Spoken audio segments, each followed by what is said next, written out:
Good evening बच्चा लोग। देखो लास्ट टर्म पे हम लोग एरर की बात कर रहे थे। हम लोग डिफरेंट केसेस में जो है ना एरर की बात कर रहे थे, मतलब मीन एब्सोल्यूट एरर की बात कर रहे थे, हम लोग परसेंटेज एरर की बात कर रहे थे, हम रिलेटिव एरर की बात कर रहे थे। अब देखो लास्ट में मैंने एक केस कराया था जिसमें कई सारे लोगों को बहुत डाउट आए। क्लास के बाद कई लोगों ने मुझसे डिस्कस किया। एक बार मैं उस पार्ट पे दोबारा आता हूँ। देखो मैंने आपको डिस्कस किया था, जैसे लेट से मेरे पास अगर मैं रेडियस की बात करूं तो रेडियस की मुझे लिमिट दे रखी है R plus delta R plus minus delta R. मतलब मेरे पास ये आर की बात करें, ये इसकी ट्रू रीडिंग है।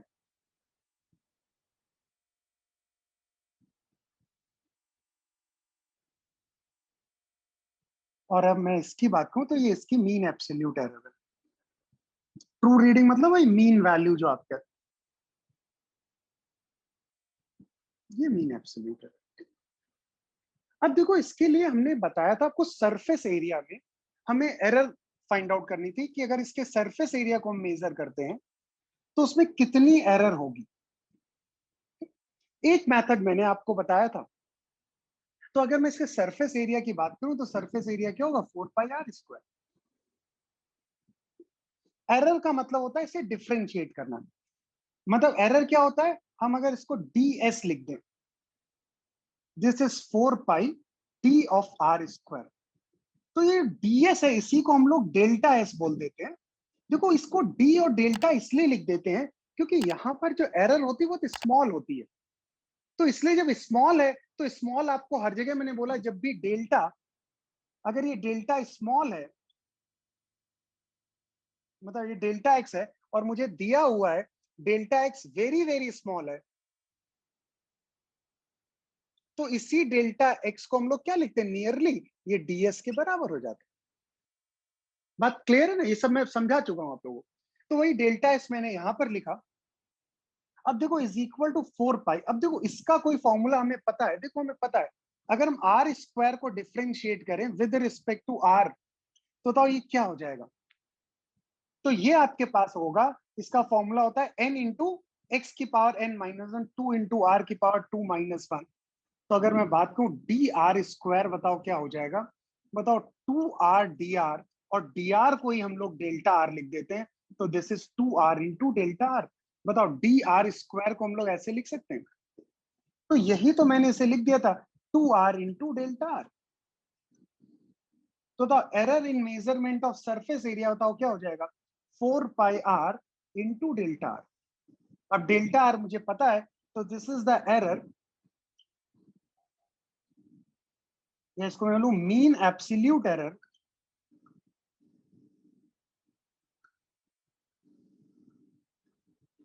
इन मेजरमेंट ऑफ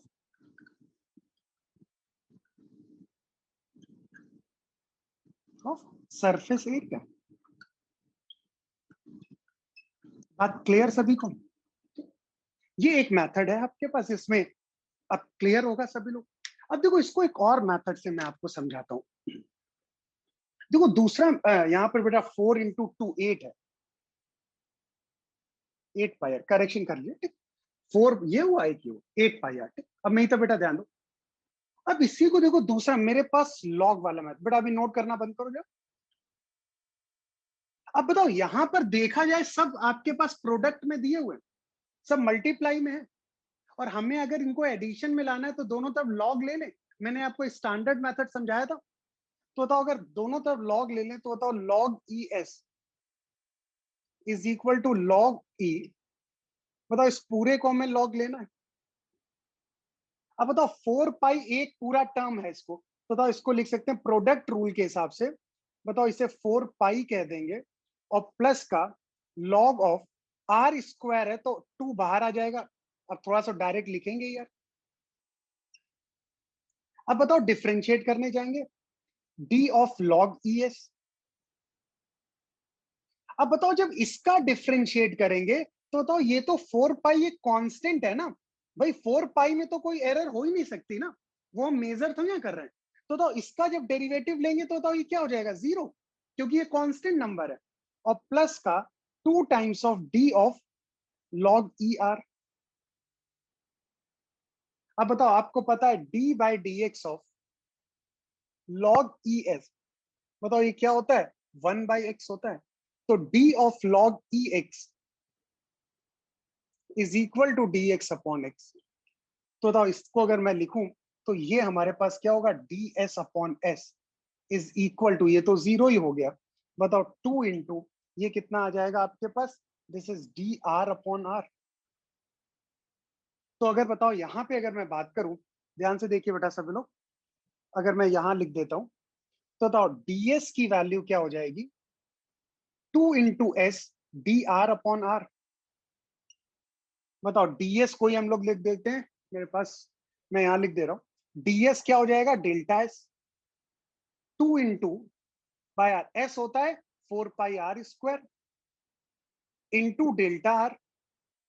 बताओ delta S is equal to 8 pi r into delta R. बताओ ये वही तो वैल्यू है। आप ऐसे भी कर सकते हो, आप अगर नहीं डायरेक्टली डिफरेंशिएट करना चाहते हो तो अपना वही लॉग वाला बेसिक, क्योंकि यहां सब मल्टीप्लाई में और सबको अगर एडिशन में लेके आना है तो क्या करना, लॉग लेना है। आप इस मेथड से भी इसको कर सकते हो, इससे भी आपका सेम आंसर देखो आ रहा है।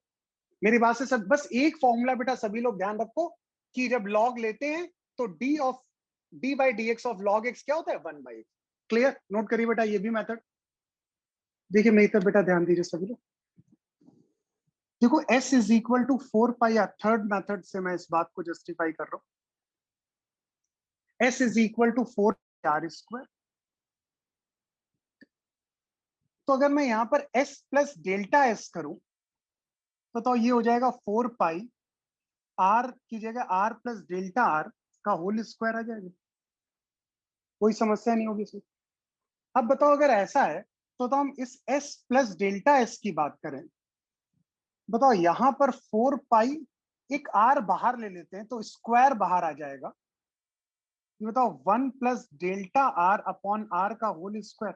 बताओ ये पहले तो सभी लोग मेरी बात से सहमत, हमने क्या किया, हमने एक आर बाहर लिया लेकिन स्क्वायर है तो बाहर आर स्क्वायर आ गया, तो यहाँ पर 1 plus delta R upon R का होल स्क्वायर। अब देखो लास्ट टर्म पे मैंने आपको बताया था, एक चर्चा की थी कि इस बात को ध्यान रखिएगा कि अगर x की वैल्यू बहुत स्मॉल है 1 के रिस्पेक्ट में, तो 1 प्लस एक्स की पावर n को हम लोग क्या लिख देते हैं बेटा, nearly equal to 1 plus N X. याद आया कुछ, n यहां पर आए 1 प्लस एन एक्स, ये मैंने लास्ट टाइम पे आपको बताया था ना मेथड। तो ये क्या हो जाता है 1 प्लस एन एक्स। अब देखो ये यहां पर ध्यान दो, हमारे पास एरर की बात करें, डेल्टा आर की वैल्यू, एरर हमेशा आर के रिस्पेक्ट में बहुत कम होती है, तो मैं लिख सकता हूं डेल्टा आर अपॉन आर। बताओ ये वैल्यू 1 से बहुत कम होगी, तो यहां पर अगर मैं बात करूं s plus delta S is equal to 4 pi r²। बताओ बाइनोमियल अप्रोक्सीमेशन लगा देंगे तो ये 2 times of delta R upon R, कोई समस्या इसमें।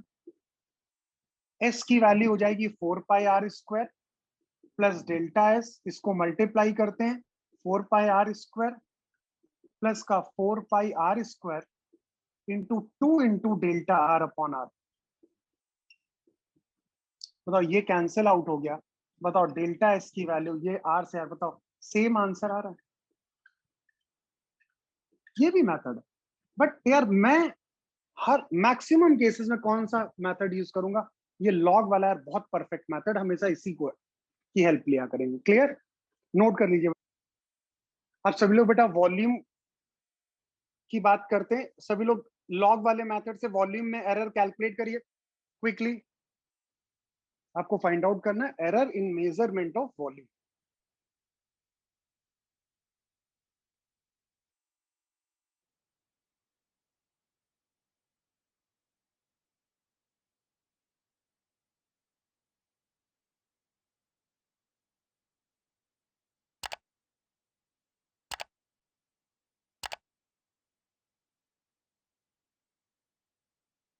क्विकली आंसर बताइए सभी लोग। v is equal to 4/3 pi R cube. बताओ क्या भाई लॉग लेंगे, log v is equal to, देखो कांस्टेंट पूरा एक साथ ले लिया करो, लॉग e 4/3 पाई, ये पूरा एक कांस्टेंट प्लस का 3 into log E are, cube है तो बाहर आ जाएगा।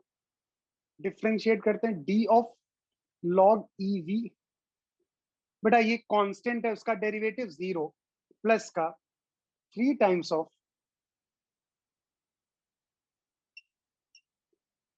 Log are. बताओ इसका क्या हो जाएगा, dv by v is equal to 3 times of dr by r। तो बताओ dv हो जाएगा डेल्टा v, 3 इंटू वॉल्यूम हो जाएगा 4/3 pi r cube into dr हो जाएगा डेल्टा r बाय r। बताओ फाइनल आंसर आपका क्या हो जाएगा, delta v is equal to 4 pi r square into delta r। पहले तो आप पूरी क्लास मेरी मेथड से सहमत? बेटा जिन लोगों को भी डाउट था बताओ, इस मेथड से चीजें बहुत आसान है ना, पक्का कंप्लीट करिए। बेटा लास्ट स्टेप में मैंने क्या किया, ये dv by v is equal to 3 times dr by r। dv को हम लोग क्या लिख सकते हैं, delta v। Delta v volume को इधर लेके गए, बताओ ये वैल्यू हमने वॉल्यूम की रख दी, 3 ये है, इंटू डी को डार को क्या लिख दिया, डेल्टा आर बाय आर। एक आर से आर कैंसिल हुआ, 3 से 3। बताओ ये रिजल्ट पक्का। अब एक क्वेश्चन देता हूं, अब ये मत पूछे ये फॉर्मूला कहां से आया, आपको भी फॉर्मूले में नहीं जाना है, आपको उस फॉर्मूले के लिए एरर फाइंड आउट करिए। एक सेकेंड बेटा।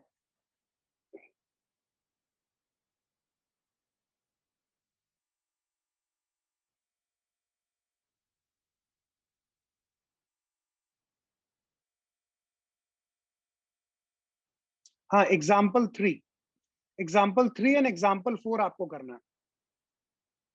बेटा हमने यहाँ पे डिफ्रेंशिएट नहीं किया है ना, बेटा सांची ध्यान दो, हमने यहाँ पे क्या लिखा हुआ है, लॉग ऑफ आर क्यूब लिखा हुआ है। तो इसमें क्या होता है, ये 3 बाहर आ जाता है ना, 3 लॉग आर।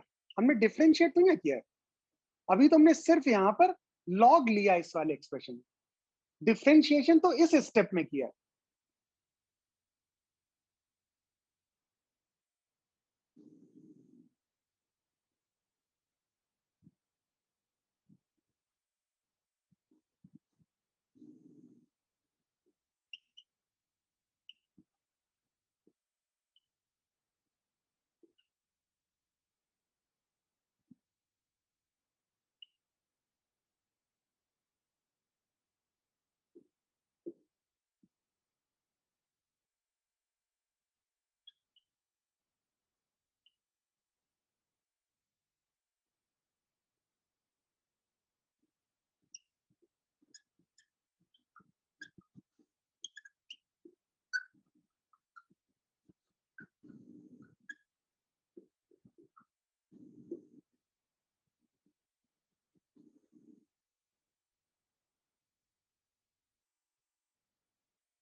देखिए सभी लोग पहला केस, बेटा सभी लोग टेक्स्ट ओनली पे ही मैसेज करिए।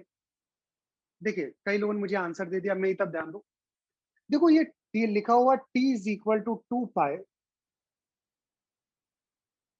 ये आपके पास कितना हो गया, l की पावर 1/2 और g की पावर -1/2, इसी तरीके से दिया हुआ। सब लोग मेरी तब ध्यान। अब बताओ ये सब मल्टीप्लाई में दिए हुए हैं, अगर मल्टीप्लाई में दिए हुए हैं तो मेरे पास क्या मेथड है, लॉग लेना। बेटा अब मैं लॉग बार बार log to the base e नहीं लिखूंगा, इसको इन शॉर्ट में हम लोग क्या लिख देते, ln। ठीक है ना। अब बताओ ये क्या हुआ, दिस इज ln t, ये पूरा कांस्टेंट है तो क्या हो जाएगा ln 2 पाए। बताओ पावर बाहर आ जाती तो प्लस का 1/2 ln l और माइनस का 1/2 ln g। बताओ वो यही तो आया। अब इसका डिफरेंशिएट करेंगे, क्या हुआ d ऑफ ln t। बताओ कांस्टेंट का डेरिवेटिव तो 0 ही हो जाएगा, प्लस का 1/2 d of ln l minus का 1/2 d ऑफ ln g। अब बताओ ln t का क्या होता है आपके, dt अपॉन t, 0। ये क्या हो जाएगा, प्लस का dl upon 1/2 dl upon l minus का 1/2 dg अपॉन g। अब उसने तुमसे एरर टाइम पीरियड की करस्पॉन्डिंग पूछी है, तो बताओ ये तुम्हारे पास क्या हो जाएगा, dt, यही तो डेल्टा t अपॉन t हो जाएगा, इज इक्वल टू 1/2, बताओ ये क्या होगा, डेल्टा एल अपॉन एल। बेटा मैंने लास्ट टर्म पे समझाया था मैक्सिमम एरर होती है, minus sign will be converted into positive sign, क्या हो जाएगा ये प्लस का 1/2 डेल्टा जी अपॉन जी। पहले तो मेरी बात से सहमत? तो यहां से अगर मैं डेल्टा टी फाइंड आउट करना है, टी की वैल्यू हो जाएगी 2 pi under root of l by g, एक ये 2 बाहर आ जाएगा into delta l by l plus का delta g by, right 2 cancel. पहले तो सभी लोग मेरे मेथड से सहमत हो? किसी कोई डाउट इसमें? ठीक बेटा, कुछ नहीं किया मैंने लास्ट लाइन में, delta T upon t, t time period था, तो इसको जब इधर लेके जाएंगे, delta t is equal to t by 2 into delta l by l plus delta g by g. बस हमने माइनस को प्लस कर दिया, टी की वैल्यू उठा के ये वाली वैल्यू यहां पुट कर दिया और कुछ नहीं किया। जैसे हम लोग कह रहे हैं ना, यहां पर डेल्टा टी क्या हो गया, this is the error in measurement of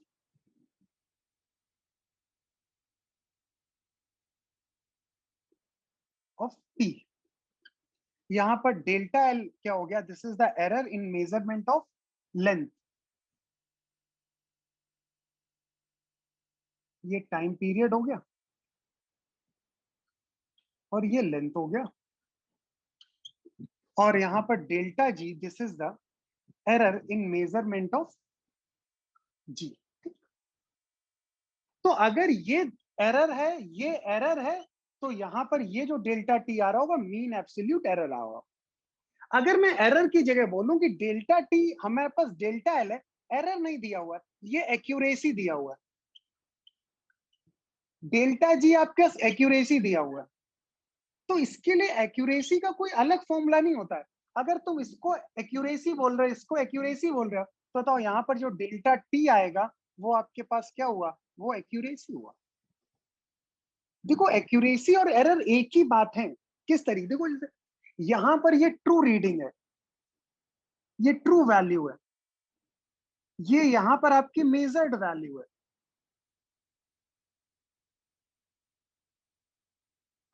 तो यहां पर क्या है, जैसे अगर मैं कहूं ये वैल्यू अगर इसके क्लोज आ रही है, इस वैल्यू की बात करूं, ये वैल्यू अगर इसके क्लोज आ रही है, तो इसका क्या मतलब हुआ।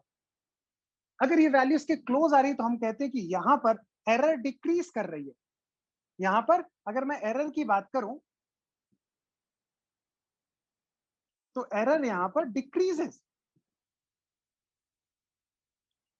क्योंकि देखो हमारे पास इसका गैप कम हो रहा है। या इसको हम ऐसे ही बोल सकते हैं, अगर ये इसके क्लोज आ रहा है तो यहां पर एक्यूरेसी की बात करें, बताओ एक्यूरेसी क्या हो गई, वो इंक्रीज कर रही है।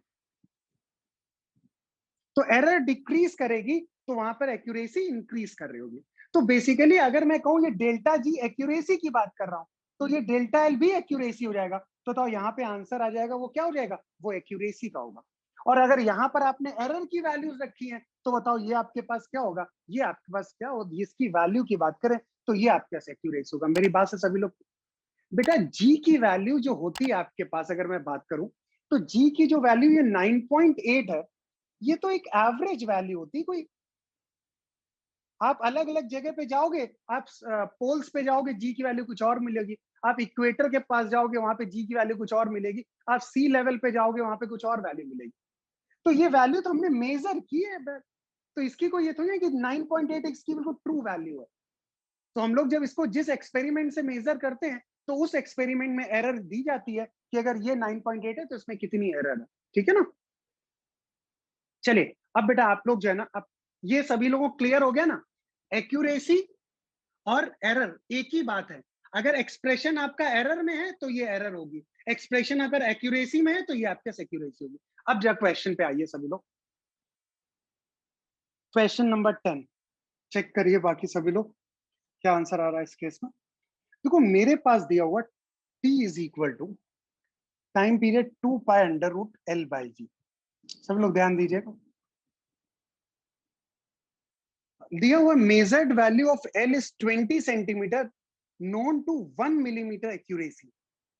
मतलब यहाँ पे लेंथ आपके पास 20 सेंटीमीटर है और इसमें जो एक्यूरेसी दी हुई है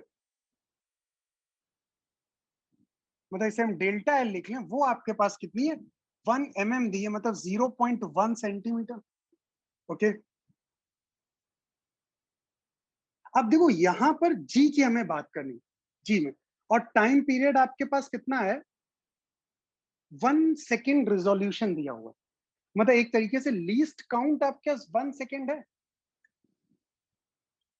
तो इसमें एक्यूरेसी भी तो वही 1 सेकेंड की एक्यूरेसी होगी।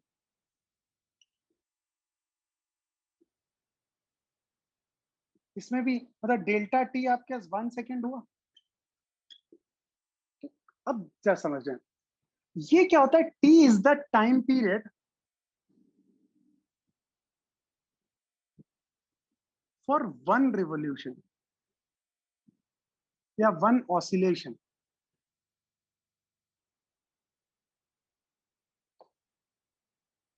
हमारे पास क्या है, वही दोनों तरफ l n t is equal to l n 2 pi, plus का ये हो जाएगा half into l n l, और minus half into l n g. बेटा जहां पर कुछ ना समझ कुछ डिफ्रेंशिएट करते हैं, d of l n t, ये constant 0, half into d of l n l minus half into d of l n जी।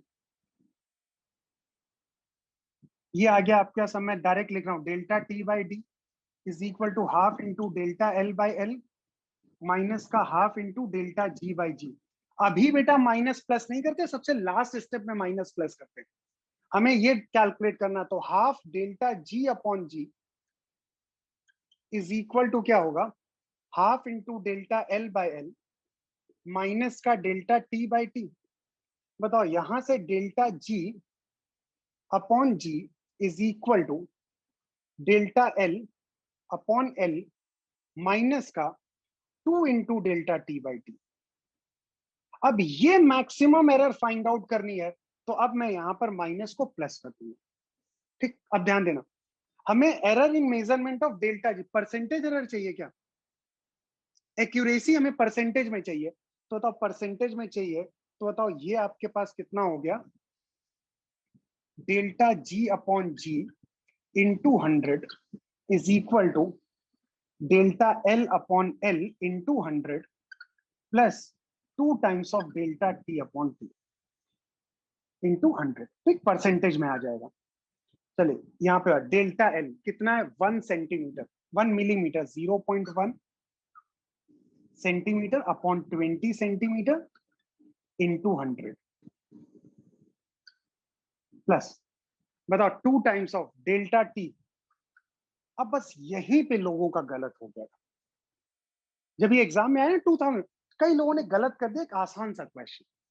अब देखो यहां पर लिखा हुआ है आपके पास डेल्टा टी कितना दिया हुआ है, वो 1 सेकेंड है। ठीक, लेकिन समझने वाली बात है, ये डेल्टा टी 1 सेकेंड है, ये एक ऑसिलेशन के लिए नहीं है, ये आपके पास 100 ऑसिलेशन के लिए है।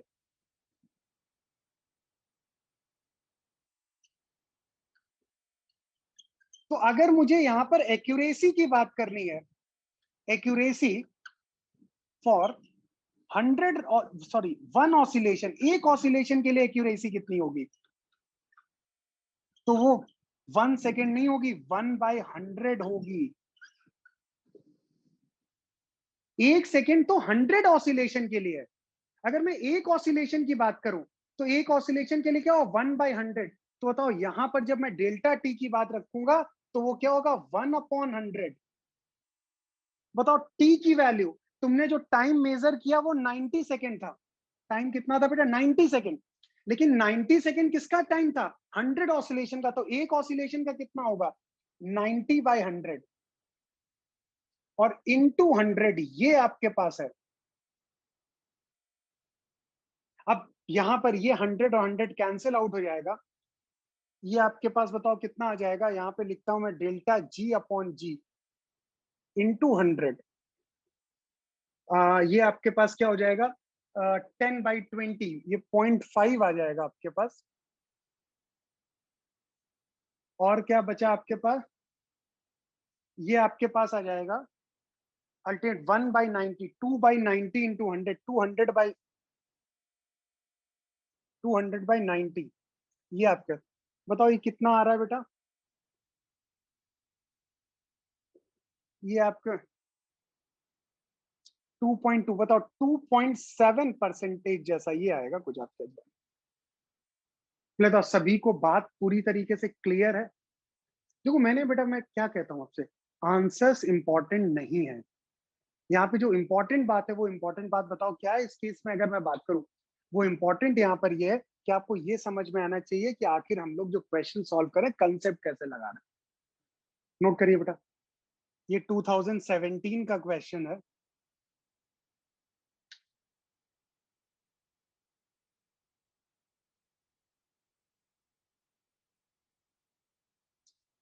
Question number 11।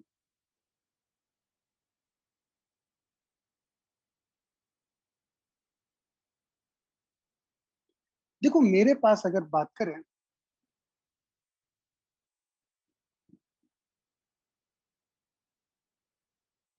हमें इस वेल की डेप्थ फाइंड आउट करनी। डेप्थ फाइंड आउट मैंने कहा ये लेक, इसकी डेप्थ जो है ना वो एल है आपके पास। एक हम लोगों ने यहाँ पे स्टोन ड्रॉप किया और इस स्टोन को हमने रेस्ट से रिलीज किया। ये इस तरीके से नीचे जाता है, यहाँ पे टकराता है, तो फिर उसके बाद एक साउंड वेव क्रिएट, तो जब ये इम्पैक्ट होगा तो वहां पे साउंड वेव क्रिएट होगी, और वो साउंड वेव जो है ना वो इस तरीके से ट्रैवल करेगी ये वेव, और कुछ टाइम बाद ये साउंड इसे सुनाई पड़ती है।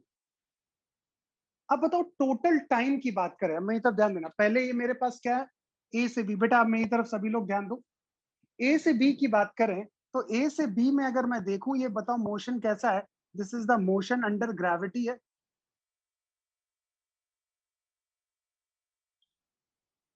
अगर ये मोशन अंडर ग्रेविटी है तो दो यहाँ पे मैं क्या लगा सकता हूँ, s is equal to u t plus half a t square. Downward positive है तो बताओ एस डिस्प्लेसमेंट कितना होना है, l initial speed 0, half into g into t one square. तो बताओ टी वन की वैल्यू क्या हो गई, अंडर रूट ऑफ 2l/g। बेटा ऐसे एकदम से नोट मत किया करो, पहले थोड़ा समझ लिया करो फिर नोट कर लिया करो। बताओ यही तो हुआ आपके। अब बताओ ये T1 निकला, इसके बाद बताओ ये wave speed, speed of sound wave अगर v है, अब उसकी वैल्यू मैं लास्ट स्टेप में रख लूंगा, तो बताओ कितना फर्दर टाइम इस वेव को ऊपर जाने में लगा होगा। बताओ क्या T2 से L डिस्टेंस ट्रैवल करनी है और v की कांस्टेंट स्पीड है, तो हमने ये कौन सा फॉर्मूला यूज किया, distance is equal to speed into time. तो यहां से टाइम बताओ क्या हो जाएगा, डिस्टेंस अपॉन स्पीड। बताओ ये T2 निकल आया पक्का। अब मेरे पास टोटल टाइम की बात करें, टोटल टाइम बताओ कितना हो गया, this is T1 plus T2।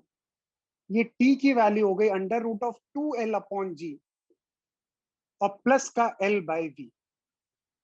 अब देखो यहां पर G में कोई एरर नहीं है, G आपके पास कोई एरर नहीं, स्पीड V में कोई एरर नहीं। जो भी एरर आपके पास दी हुई है बताओ वो किसमें है हमारे पास, हमें यहाँ पर एरर की बात करनी है। हमें टाइम की बात करें किसमें हमें एरर चाहिए, किसमें बेटा, the fractional error in the measurement of delta L/L चाहिए। और मुझे टाइम में एरर दे रखी है, वो डेल्टा या ऐसे लिखे वो कितनी वैल्यू है, 0.01 सेकेंड ये दिया हुआ। ठीक, अब मेरी तरफ ध्यान देना, डिस्टेंस हमें फाइंड आउट करना। अब बताओ बेटा यहां पर प्लस है, इसका मतलब लॉग तो ले नहीं सकते, क्योंकि लॉग जिन जो मल्टीप्लाई में उसको वो कन्वर्ट करता है। लॉग क्या करता है, जो मल्टीप्लाई में उसको वो एडिशन, लेकिन यहाँ पे तो ऑलरेडी एडिशन में, तो क्या करना पड़ेगा, हमें सीधे सीधे डिफ्रेंशिएट करना है। बताओ क्या हुआ, dt। बताओ g और ये कांस्टेंट √2/g, ये कितना हो गया, d ऑफ √l, और प्लस का 1/v कांस्टेंट है, ये क्या हो गया, d ऑफ l। पहले देख लो यार सभी लोग, कोई समस्या तो नहीं। अब बताओ हम अगर बात करें, मेरी तरफ ध्यान से देखो, L की पावर 1/2 अपॉन dl, बताओ क्या होता है, n इंटू n की पावर 1/2 -1। तो बताओ d ऑफ L की पावर 1/2 का क्या हो जाएगा, dl/2, और ये आ जाएगा √l। बताओ एल की पावर -1/2। बताओ इसको ऐसे लिख सकते हैं? बताओ ये क्या आ गया आपके पास? This is d t √2/g। इसकी वैल्यू हो गई dl/2√L प्लस का dl/v। ये यही तो आया। अब बताओ अगर dl की बात करें, मुझे यही लिखा dl बाय, ये यहां से dl की वैल्यू अगर निकाले, बताओ dl की वैल्यू क्या आ जाएगी आपके पास? देखो ध्यान से, दिस इज dt, ये √2 हो जाएगा, ये कैंसिल, बताओ क्या होगा? 1/√2g। ठीक, प्लस का बताओ क्या आ जाएगा? 1/v। चेक कर लो यार सभी लोग, यही तो है। अब बताओ यही तो हमें डेल्टा dl चाहिए। dl is equal to dl by dt या डेल्टा t, जो लिखना चाहो आप, delta t divided by 1/√2g। बेटा ये वैल्यू आ रही है 0.1875। ये dl आ रही है आपके पास। अब बताओ dl अगर ये आ गया, तुम्हें उसने बोला फ्रैक्शन है, बट वो आंसर परसेंटेज में दे रहा है। दैट मीन्स वो हमसे पूछा dl/L इंटू 100, क्योंकि परसेंटेज में आंसर है। तो डीएल की वैल्यू हो गई 0.1875। बताओगे लेंथ कितनी है? एल की वैल्यू क्या गिवन दी हुई है? 20 मीटर। आपके पास ये 20 है, इंटू 100, वैल्यू आ रही 0.93।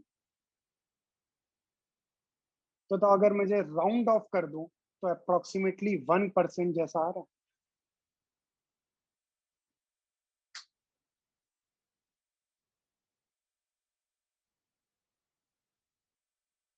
बेटा देखो सेकंड लास्ट तुम्हारे पास, यहां पर अगर मैं बात करूं, मैं डीएल को कॉमन ले लूं यहां पर। भाई ये जो वैल्यू तुम्हारे पास लिखी हुई है, मैं फिर से लिख दे रहा हूं, अगर कुछ लोगों को प्रॉब्लम, ये dt है। बताओ यहाँ पे डीएल अगर मैंने कॉमन ले लिया, तो बताओ ये क्या हो जाएगा? √2 से ये √2 हो जाएगा 1/√2g प्लस 1/v। और यहां से डीएल की वैल्यू बताओ, यही तो हुआ। dt को ही हम लोग डेल्टा टी लिख देते।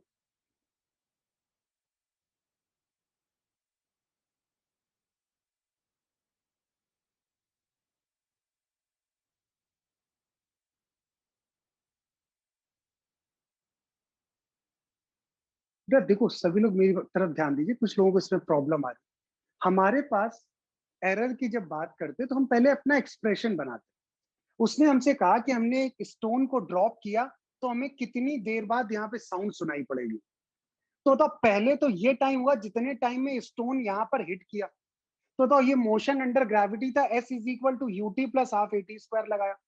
तो डिस्प्लेसमेंट हुआ l, इनिशियल स्पीड 0 थी, हाफ gt1 स्क्वायर। बताओ यहाँ से टाइम मेरे पास √2l/g आ गया। अब बताओ इसके बाद जब ये टकराया तो यहाँ पर एक साउंड वेव प्रोड्यूस हुई, और वो वेव जो है ना, एक कांस्टेंट स्पीड से ऊपर की तरफ ट्रैवल करने लगी। और वो स्पीड आपको गिवन है, वो स्पीड कितनी है, कोई मुझे बताएगा? 300 मीटर पर सेकेंड। ये 300 मीटर पर सेकेंड, यही है ना? अब देखो, अब इसके बाद अगर मैं टाइम की बात करूं, बताओ उसे एल डिस्टेंस ट्रैवल करना, तो बताओ ये L/v आ गया आपके पास। अब ये मेरे पास T2, तो बताओ total time T1 plus T2, बताओ टोटल टाइम यही तो आ गया आपके पास। अब बताओ इसे डिफ्रेंशिएट किया, तो dt, बताओ √2/g, ये पूरा कांस्टेंट है, तो कांस्टेंट बाहर आ गया। अब बताओ किसे डिफ्रेंशिएट करना है? d ऑफ √L को डिफ्रेंशिएट करना है, और प्लस यहां पर 1/v कांस्टेंट है, तो बताओ ये dl आ गया। अब बताओ तुम्हें d ऑफ dl, l की पावर 1/2, इसका डिफ्रेंशिएशन क्या होगा? 1/2 l की पावर n। ये कौन सा फॉर्मूला है? dx की पावर n बाई dx। बेटा ये सब फॉर्मूला याद करो यार, टाइम हो गया। तो बताओ n इंटू एक्स की पावर, बताओ ये l की पावर -1/2 होगा, इसे डिनोमिनेटर में ले जाए, l की पावर 1/2। तो बताओ d ऑफ l हाफ की वैल्यू dl/2√L हो गया। बताओ इसकी वैल्यू क्या रख दी? इस dl की पावर dl/2√L प्लस dl/v। अब बताओ ये 2 से ये कैंसिल हुआ, तो यहाँ √2 आ जाएगा। बस अब इसको सॉल्व कर लिया।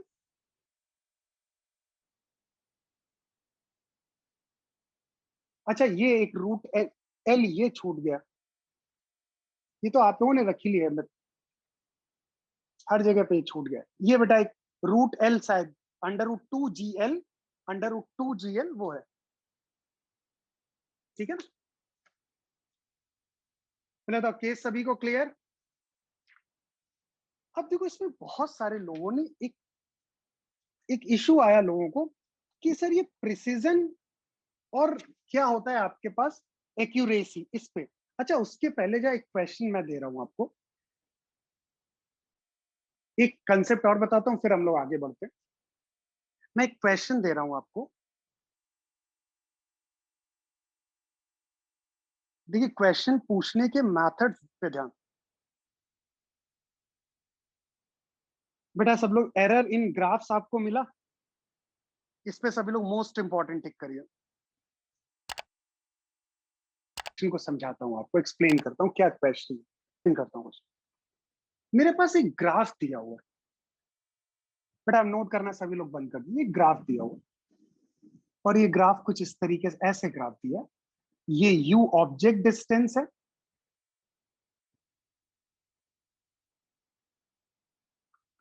अब थोड़ा बेसिक तो आपको ऑप्टिक्स आता ही है, और v यहाँ पर इमेज डिस्टेंस है। मतलब एरर जितने भी चैप्टर है हर चैप्टर में एरर पे बेस्ड क्वेश्चन हो सकता है। जैसे ये कोई एक लेंस है आपके पास, यहाँ पर एक ऑब्जेक्ट है ये u पे, और इसके करस्पॉन्डिंग यहाँ पर एक इमेज बन रही v पे। अब उसने आपको स्पेशली ये बता दिया कि जो यहाँ पर मार्किंग है आपके पास, अगर ये मैं ऐसे ही बताने, ये 5 सेंटीमीटर है, ये 6 सेंटीमीटर है, तो इसके बीच में ये 10 इक्वल डिविजन्स दिए हुए हैं, वो क्वेश्चन में आपको क्लियर कर देगा। और उसने हमें क्या दिया कि यहां पर एक कोई पॉइंट दे दिया, ये 60 सेंटीमीटर है, और इसके करस्पॉन्डिंग ये भी आपके पास कितना है 60 सेंटीमीटर। ये दोनों 60 सेंटीमीटर आपके पास दिए हुए, और ये हमसे ये बोल रहा है कि आपको बताना है इस लेंस की फोकल लेंथ क्या होगी। सभी लोग मेरी तरफ ध्यान दीजिए, इस लेंस की फोकल लेंथ हमें फाइंड आउट करनी। क्लियर सभी को। अब देखो यहाँ पे सभी लोग मेरी तरफ ध्यान, अगर मैं इसकी फोकल लेंथ की बात करूं तो आपको पता है, आप लोग ऐसे तो पढ़ते हो, this is 1/v, 1 - 1/u is equal to 1/f। बेटा पहले तो ऐसा कोई बच्चा है क्लास में जिसको ये लेंस फॉर्मूला नहीं आता है?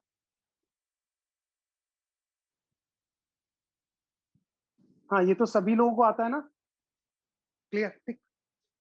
अब आपके पास अगर मैं बात करूं, हमारे पास जो है ना ये इंसिडेंट रे ऐसे है पॉजिटिव इस डायरेक्शन, तो ऑब्जेक्ट की बात करें तो ये निगेटिव साइन के साथ रखेंगे। बताओ u की वैल्यू 60, v की वैल्यू 60, बताओ क्या रखेंगे 1/60 माइनस ऑफ, ये आपका -60 होगा, इज इक्वल टू 1/f। तो ये हो जाएगा 2/60 इज इक्वल टू, बताओ क्या आ जाएगा 1/f। बताओ फोकल लेंथ 30 सेंटीमीटर, ये फोकल लेंथ 30 सेंटीमीटर। क्लियर, यहां तक किसी कोई। हाँ अगर मिरर दिया, अच्छा मिरर दिया हुआ है, मैंने लेंस बना दिया, कोई बात नहीं बेटा, एक ही इक्वेशन फॉर्मूला तो वही होता है ना आपके पास से। तो ये हमारे पास सिचुएशन आपके ये थी 1/u प्लस, अच्छा क्या मिरर था बेटा ये क्वेश्चन में?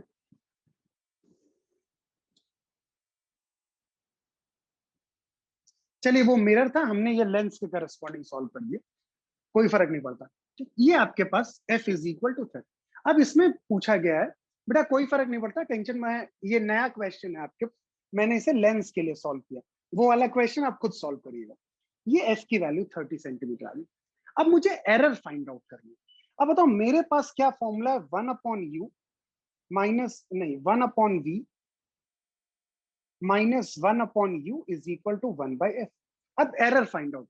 अब देखो ये ऑलरेडी हमारे पास प्लस माइनस में दिए, तो हम लॉग तो नहीं ले सकते ना यार, इसका मतलब फिर हमें डायरेक्ट डिफरेंशिएट करना पड़ेगा। तो बताओ ये क्या होगा, d ऑफ ये v की पावर -1 यही होगा, माइनस d ऑफ u की power -1 is equal to d of f की पावर -1। पहले देख लो यार सभी लोग, अब देखो आपको फॉर्मूला पता है, d इंटू एक्स की पावर -1 अपॉन dx, बताओ क्या होता है, -1 इंटू एक्स की पावर -1, बताओ ये -1 अपॉन एक्स स्क्वायर होता है,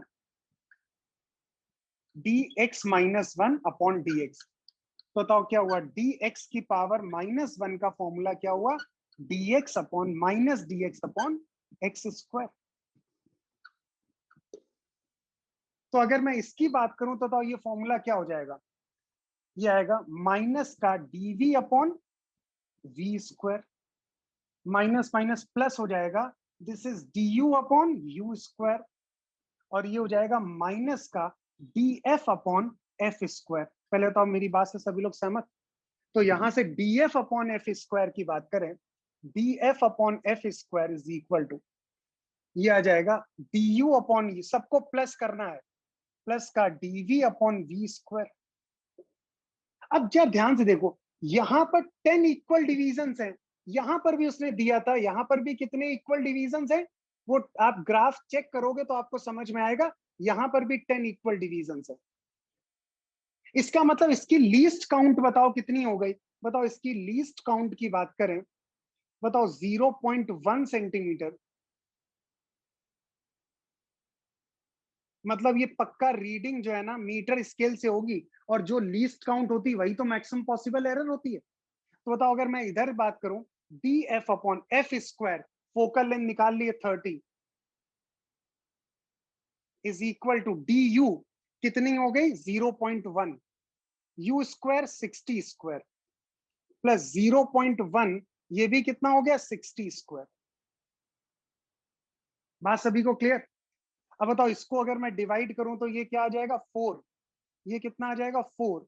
बताओ डीएफ की वैल्यू क्या आ गई, 0.1/4, 0.1/4, 0.1/2। बताओ यही तो डेल्टा एफ हो गया 0.05। बताओ यही तो आपके एरर हुई। पहले तो सभी को कंसेप्ट क्लियर। बेटा एरर बिल्कुल स्ट्रेट फॉरवर्ड क्वेश्चन नहीं दिए होते, तो एक एक बार समझ लो सभी लोग। पहले मेरे पास ये ग्राफ दिया था, मेरे पास ये वैल्यू 60 थी और उसके करस्पॉन्डिंग v की वैल्यू 60 थी, मैंने इस फॉर्मूले में वैल्यू पुट की, बताओ फोकल लेंथ कैलकुलेट कर ली। जैसे मेरे पास फोकल लेंथ आ गया तो मैंने देखा कि यहां पर 1 सेंटीमीटर को 10 इक्वल डिविजन्स में डिवाइड किया, मतलब लीस्ट काउंट 0.1 सेंटीमीटर हुआ। तो एरर के लिए हमारे पास यहाँ ऑलरेडी प्लस माइनस वाला केस है, तो हमने सीधे सीधे डिफ्रेंशिएट कर दिया। हम ln तब लेते हैं जब सब मल्टीप्लाई में हो। तो बताओ ये सब आपके पास डिफ्रेंशिएट कर दिया, जब मैंने डिफ्रेंशिएट किया तो इसका फॉर्मूला बताओ ये होता है, बताओ ये एक्सप्रेशन आ गया, बताओ यहाँ से डीएफ ये आया, वैल्यू पुट कर दिया, आंसर निकाल दिया। मेरी बात से पूरी क्लास सहमत, नोट करिए बेटा। बेटा ये गिवन था, ये बेटा गिवन है, ये 60 सेंटीमीटर आपकी एक रीडिंग दी थी कोई भी, तो ये रीडिंग गिवन है, ये दोनों इंफॉर्मेशन गिवन है।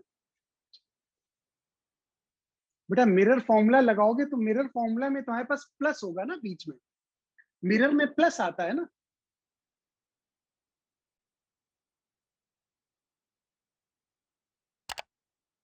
ये मैंने लेंस फॉर्मूला लिखा हुआ, जब मिरर लगाओगे प्लस आएगा तो वहां पे वैल्यू ऐड हो जाएगी।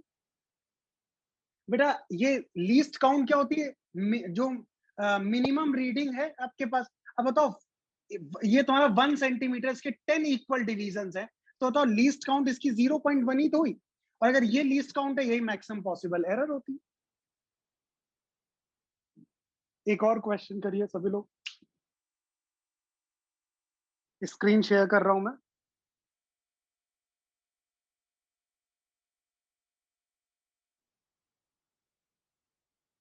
Error in parallel connected resistance. बेटा मैंने बताया ना कि जो सबसे लास्ट में एरर हमेशा क्या होती है, मैक्सिमम पॉसिबल एरर होती है। एरर कभी सबट्रैक्ट नहीं, मतलब अनसर्टेनिटी हमेशा ऐड होगी। अगर एक ने एरर की है, दूसरे स्टूडेंट ने भी एरर की है, तो एरर हमेशा क्या होगी, वो कभी सबट्रैक्ट नहीं हो सकती है। तो इसीलिए सबसे लास्ट स्टेप में हम लोग क्या करते हैं, हम मैक्सिमम पॉसिबल एरर की बात करते हैं, तो कभी भी डिफरेंस नहीं हो सकती एरर, क्योंकि एरर का डिफरेंस करने लगे तो एक केस ऐसा भी आएगा, एक ने एरर की दूसरे ने एरर की, तो बताओ नेट में दोनों वैल्यू कैंसिल आउट हो जाएंगे, ऐसा नहीं हो सकता। तो एरर हमेशा ध्यान रखो ऐड होगा, तो सबसे लास्ट स्टेप में माइनस साइन को प्लस में कन्वर्ट कर दो। तो सबसे पहले अगर पैरेलल कॉम्बिनेशन की बात करें,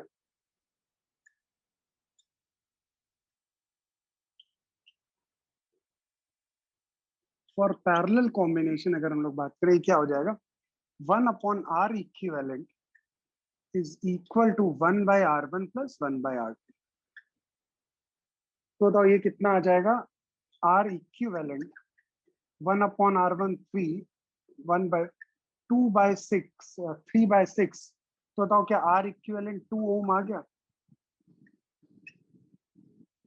ठीक, अब देखो ये ऑलरेडी प्लस में दिए हुए हैं, तो हम इसको क्या करेंगे, सीधे सीधे डिफरेंशिएट करेंगे। तो ये हो जाएगा डी ऑफ आर इक्विवेलेंट की power -1 is equal to D of R1 की power -1 plus D of R2 की पावर -1। यही तो है। अब बताओ इसका डिफरेंशिएशन बताओ, ये यही तो है, डी माइनस का dx अपॉन एक्स स्क्वायर। तो क्या हो जाएगा, माइनस का D R equivalent upon R equivalent square. ये हो जाएगा माइनस का dr1 upon r1 square. This is minus dr2 upon r2 square. तो यहां पर मैं बात करूं, डी आर इक्विवेलेंट किसके बराबर हो गया, r equivalent square upon dr1 upon r1 square plus dr2 upon r2 square. तो वैल्यूज दी हुई हैं आपके पास, क्या, 2 स्क्वायर, dr1 कितना हो गया 0.03 upon r1 square 3 square plus 0.06 upon 6 square. कोई मुझे बताएगा अप्रोक्सीमेटली ये वैल्यू कितनी आ रही है। बेटा मैक्सिमम लोगों का जो आंसर 0.02 ओम। तो मेरा फाइनल आर इक्विवेलेंट लिखेंगे तो 2 प्लस माइनस 0.02 ओम। कंप्लीट करने की बेटा, ये तुम्हारे पास ये लिखा हुआ है ना, डी ऑफ 1/r1। अरे तो इसको ऐसे तो लिख ही सकते हैं ना, r1 की पावर -1। क्या समस्या है, मैं पावर इसलिए लिख लेता हूँ ना, सी से तब ये वाला फॉर्मूला आपको समझ में है, dx की power n upon dx, n into x, बस इसलिए मैं पावर -1 लिख लेता हूँ। मेरी बात से सहमत ना। आर्टिकल रह गया, कई सारे लोगों ने मुझसे इस बारे में डिस्कशन भी किया कि ये प्रिसीजन और एक्यूरेसी ये नहीं समझ में आता है, क्या दोनों एक ही चीज है। अब इस पॉइंट को एक्सप्लेन करता हूँ, और इनफैक्ट इस पे क्वेश्चन भी पूछा जा चुका है, एक्यूरेसी और प्रिसीजन की। तो देखो जैसे जैसे फॉर एग्जांपल मैं बात करूं, ये हमारे पास ये ट्रू रीडिंग है,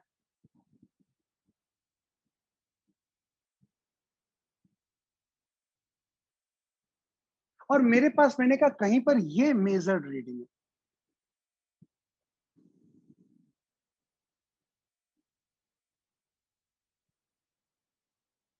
तो अगर मैं इनके बीच में जो ये डेविएशन ये रिप्रेजेंट करता है एक्यूरेसी को, क्योंकि ये गैप जितना ज्यादा होगा मेरे पास एक्यूरेसी उतनी कम होगी। बेटा पहले समझना थोड़ा सा, ये गैप जितना ज्यादा होगा मेरे पास एक्यूरेसी उतनी कम होगी, और ये एरर उतनी ज्यादा होगी। और जितना ये गैप कम होता जाएगा, मतलब ये मेजर्ड रीडिंग हमें ट्रू रीडिंग के क्लोज आती जाएगी, वहां पर एक्यूरेसी इंक्रीज करने लगेगी और एरर डिक्रीज करेगी। तो हम लोग ये बात करते हैं, जब मैं एक्यूरेसी की बात करता हूं तो हम ये देखते हैं कि हमारी मेजर्ड रीडिंग ट्रू रीडिंग के कितना क्लोज है, मतलब कितना डेविएशन। हम लोग बेसिकली बात करते हैं यहाँ पे डेविएशन की बात करते हैं, deviation of measured reading from the true reading, वो हमें या तो एक्यूरेसी बोल दो या फिर उसी को एरर हम लोग बोल देते हैं। बात क्लियर। अब सेकेंड टर्म हम लोग बात करते हैं, ये तो प्रिसीजन की बात करते हैं। बेटा प्रिसीजन का मतलब ही नहीं होता है, हमें ट्रू रीडिंग से कोई मतलब नहीं होता। जब मैं प्रिसीजन की बात कर रहा हूं तो लेट से मेरे पास एक मेजर्ड रीडिंग ये आई, एक मेजर्ड रीडिंग ये आई, एक मेजर्ड रीडिंग, ये जो मेजर्ड रीडिंग्स है ये मेजर्ड रीडिंग एक दूसरे से कितना क्लोज है, मतलब हम यहां पर डेविएशन ऑफ मेजर्ड रीडिंग्स की बात कर रहे हैं। ये एक दूसरे के रिस्पेक्ट में सभी रीडिंग जो है ना, ये सब मेजर्ड रीडिंग है।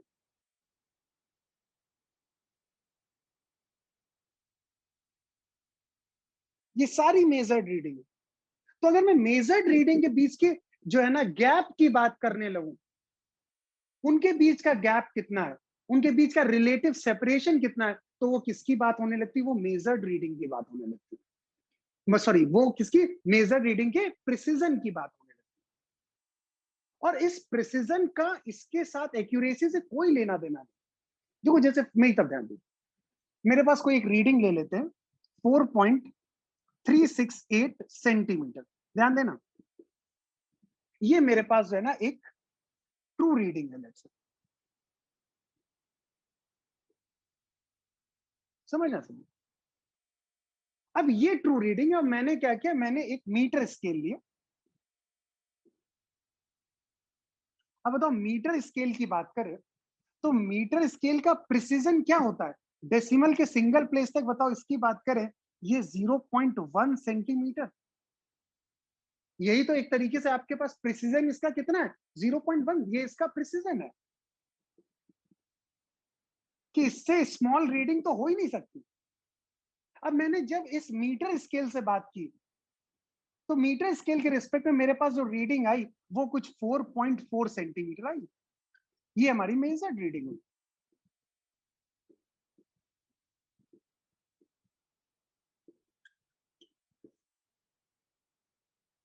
अब बताओ, दूसरा जो हमने बात की, ये मेरे पास मीटर स्केल 1 है, दूसरा हमने लेट स्क्रू गेज ले लिया, ये 2 है हमारे पास। अब बताओ, इसका प्रिसीजन आपको पता है 0.001 सेंटीमीटर है, मतलब डेसिमल के 3 प्लेस तक है। तो अगर मैं यहां पर देखूं तो मैं कह सकता हूं scale 2 is more precise than आपके पास scale 1। Scale 2 is more precise than scale 1। तो बताओ, अगर ये आपके पास स्केल 2, क्योंकि अब देखो मैंने इसकी रीडिंग की बात की, मैंने कहा जब इसकी रीडिंग की बात कर रहा हूं,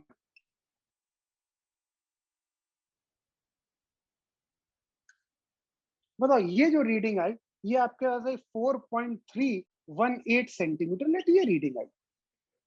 अब देखो, ये रीडिंग प्रिसाइज ज्यादा है, यहाँ पे प्रिसीजन ज्यादा होगा क्योंकि यहाँ पे रीडिंग डेसिमल के 3 प्लेस तक है। बट अगर मैं एक्यूरेसी की बात करूं, ये बताओ 4.3, बताओ इसका अगर मैं ये 4.3 की जगह मैं इसको ऐसे कर देता हूँ, 4.5 कर देता हूँ। अब बताओ, अगर ये रीडिंग 4.5 है तो बताओ 4.3868 से देखो, बताओ ये ज्यादा आपके पास एक्यूरेट है, और उसके कंपेयर में जो मेजर रीडिंग 2 है, बताओ वो लेस एक्यूरेट है। मतलब अगर मैं एक्यूरेसी की बात करूं, बताओ एक्यूरेसी किसकी ज्यादा हो गई? बताओ एक्यूरेसी आपके 1 की ज्यादा हो गई विद रिस्पेक्ट टू एक्यूरेसी 2। तो देखो, एक्यूरेसी और प्रिसीजन दोनों अलग अलग। हम यहां पर देखो ज्यादा प्रिसाइज रीडिंग है ये, क्योंकि ये डेसिमल के 3 प्लेस तक है, ज्यादा प्रिसाइज है। मतलब जितनी भी रीडिंग्स आएंगी सब डेसिमल के 3 प्लेस तक है। तो उनका रिलेटिव गैप अगर निकालोगे तो हर का गैप बहुत कम होगा। यहां पर बताओ, इसका प्रिसीजन आपके 0.1 है, तो यहां पर जो रीडिंग होगी, रीडिंग के बीच का सेपरेशन ज्यादा होगा, वो प्रिसाइज नहीं है आपके पास। बट यहां पर अगर एक्यूरेसी की बात करें, तो एक्यूरेसी अगर मैं डेविएशन की बात करूं, तो ऑब्वियस है, तो डेविएशन क्या हो गया आपके पास? पहले वाले का कम है, दूसरे वाले का ज्यादा है, इसका मतलब पहले वाले केस की एक्यूरेसी बताओ बढ़ गई ना आपके पास। तो दोनों ये बिल्कुल वैसे, जैसे फॉर एग्जाम्पल मैं एक फुटबॉल मैच की बात करूं, फुटबॉल मैच में अगर सक्सेसफुल गोल की बात करें, तो आपका गोल पोस्ट में बॉल जानी चाहिए। मैंने कहा एक हमारा प्लेयर है, वो हर बार हिट करता है, और हर बार उसकी जो है ना, फुटबॉल की बात करूं तो हमेशा लेफ्ट पोल पे टकराती, हर बार लेफ्ट पोल में। अब बताओ, हर बार लेफ्ट पोल में मतलब एक भी सक्सेसफुल शॉट तो नहीं रहा ना। इसका मतलब उसकी एक्यूरेसी बहुत पुअर है, क्योंकि वो गोल नहीं कर पा रहा, हर बार लेफ्ट जो है ना पोल में वो हिट कर रहा है। लेकिन अगर इन टर्म्स ऑफ में प्रिसीजन बात करूं, तो वो बहुत प्रिसाइज है, क्योंकि हर बार उसकी फुटबॉल जो है ना, वो लेफ्ट पोल पे ही टकरा रही है, तो प्रिसीजन बहुत हाई है, बट एक्यूरेसी नहीं है, क्योंकि एक भी गोल, एक भी सक्सेसफुल गोल नहीं मिला। तो ये दोनों बिल्कुल अलग अलग चीजें हैं आपके पास। पहले तो मेरी भावनाएं सभी लोग समझ गए, पक्का? मतलब जो बेसिक कॉन्फ्लिक्ट था वो क्लियर है ना? मेरा नोट करिए पूरा। मेरा, हाँ, ये तो मैंने ऐसे एग्जाम्पल ले लिया, हो सकता है ये वाली रीडिंग बहुत ज्यादा एक्यूरेट हो जाए, तो एक्यूरेसी 2 की ज्यादा हो जाएगी 1 की। हमने तो ऐसे ही रैंडम रीडिंग ली है, मतलब हम कोई इनवर्सली प्रोपोर्शन जैसा नहीं बोल सकते। ये तो मैंने एक एग्जांपल लेने के लिए ऐसा केस एक ले लिया, जहां पर आपके 1 की ज्यादा है 2 की कम, वो कुछ भी हो सकता है। मतलब मैं ये सिर्फ ये समझाना चाहता हूं कि हम प्रिसीजन के बिहाफ पे एक्यूरेसी के बारे में नहीं बात कर सकते, और एक्यूरेसी के बिहाफ पे हम प्रिसीजन की बात नहीं कर सकते। पक्का? जा अंडरलाइन करिए बेटा, मैं स्क्रीन शेयर कर रहा हूं।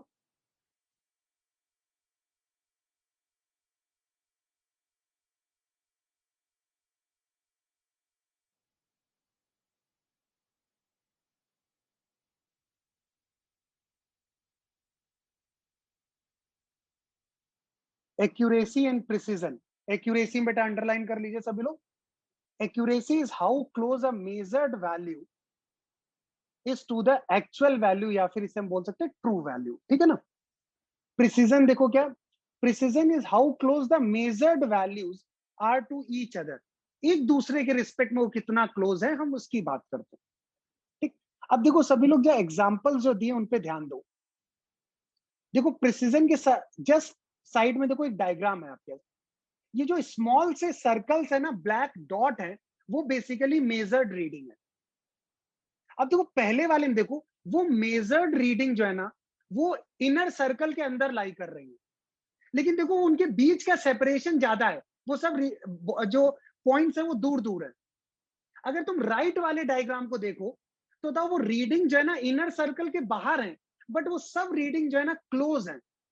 इसका मतलब फर्स्ट डायग्राम ये बता रहा है एक्यूरेसी तो ज्यादा है बट प्रिसीजन लो है, और उसका सेकेंड डायग्राम जहां पे 3 डॉट्स बहुत क्लोज है, तो वहां पर एक्यूरेसी तो लो है बट प्रिसीजन क्या है, वो हाई प्रिसीजन है। क्योंकि उस मैं एक कंपेयर कर रहा हूं सिर्फ, तो उस केस में क्योंकि डॉट्स बहुत क्लोज हैं तो प्रिसीजन हाई हो गया।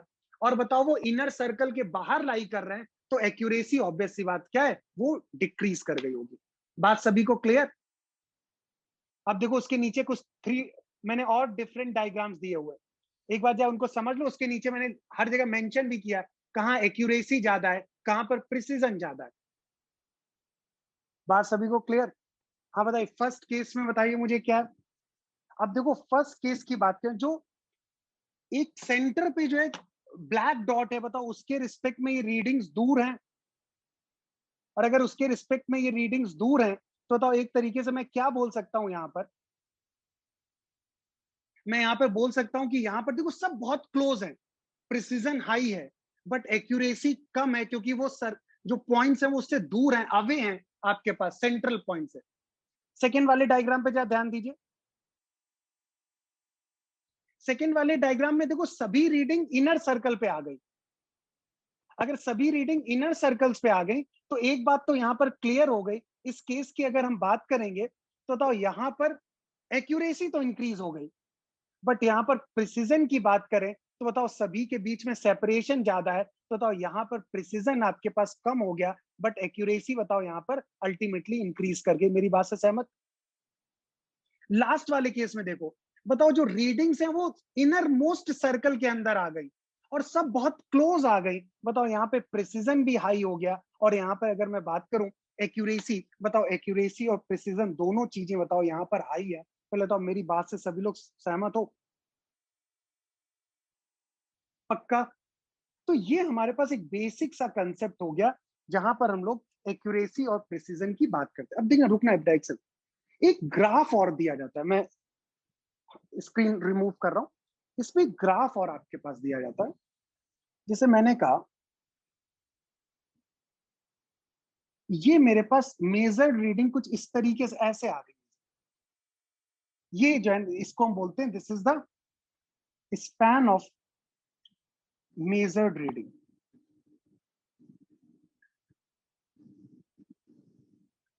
ये स्पैन हो गया आपका, इनके बीच में सारी रीडिंग्स लाई कर रही है। अब ये ग्राफ हमें ये बताता है, ये है एक तरीके से प्रोबेबिलिटी का ग्राफ। आप समझिए प्रोबेबिलिटी का मतलब यहां पर जो ये वैल्यू है, इसके करस्पॉन्डिंग सबसे ज्यादा वैल्यूज आएंगे।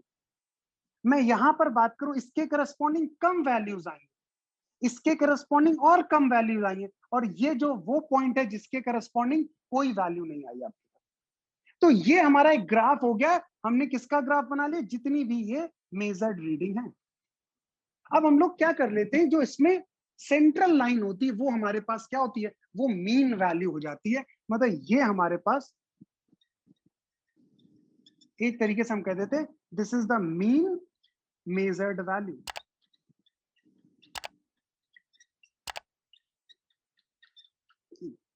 और मैंने कहा मेरे पास ये यहां पर ये ट्रू रीडिंग है।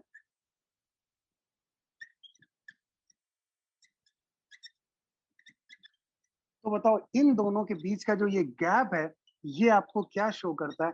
ये एक्यूरेसी की बात करता है, ये एक्यूरेसी। और यहां पर जो ये स्पैन है,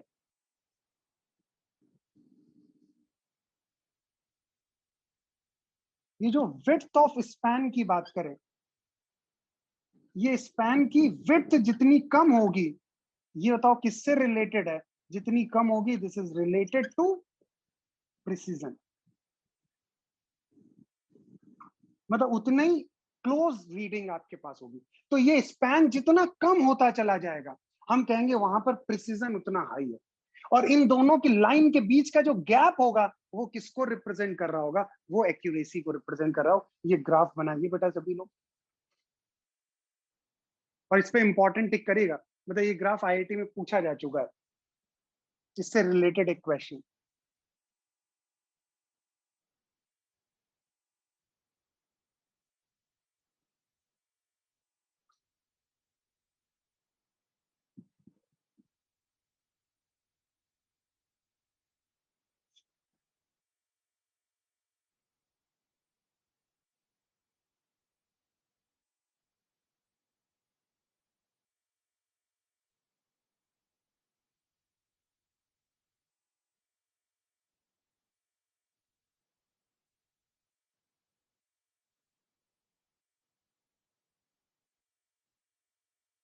बेटा एक्यूरेसी के लिए क्या है, हमने इसकी सेंट्रल लाइन ये ड्रॉ कर ली, ठीक है। और मेरे पास ट्रू रीडिंग वो हमें गिवन होगी, कहां पे ट्रू रीडिंग है? ये तुम्हारी इन दोनों के बीच का जो डेविएशन है, वही एक तरीके से एक्यूरेसी की बात कर।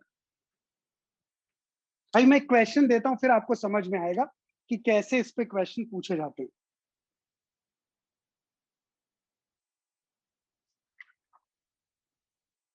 देखिए मैं इस पे बेस्ड एक क्वेश्चन दे रहा हूं।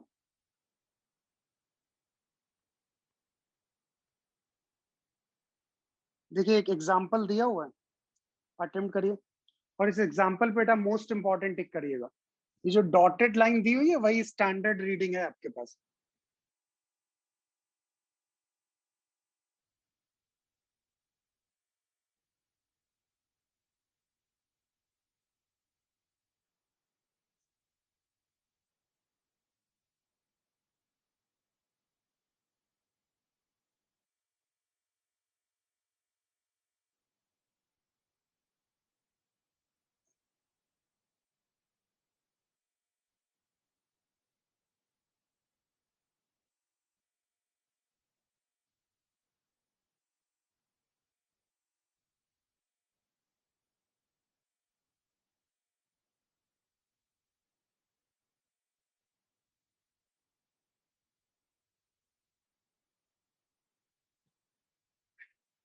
देखिए मेरी तरफ सभी लोग ध्यान दीजिए।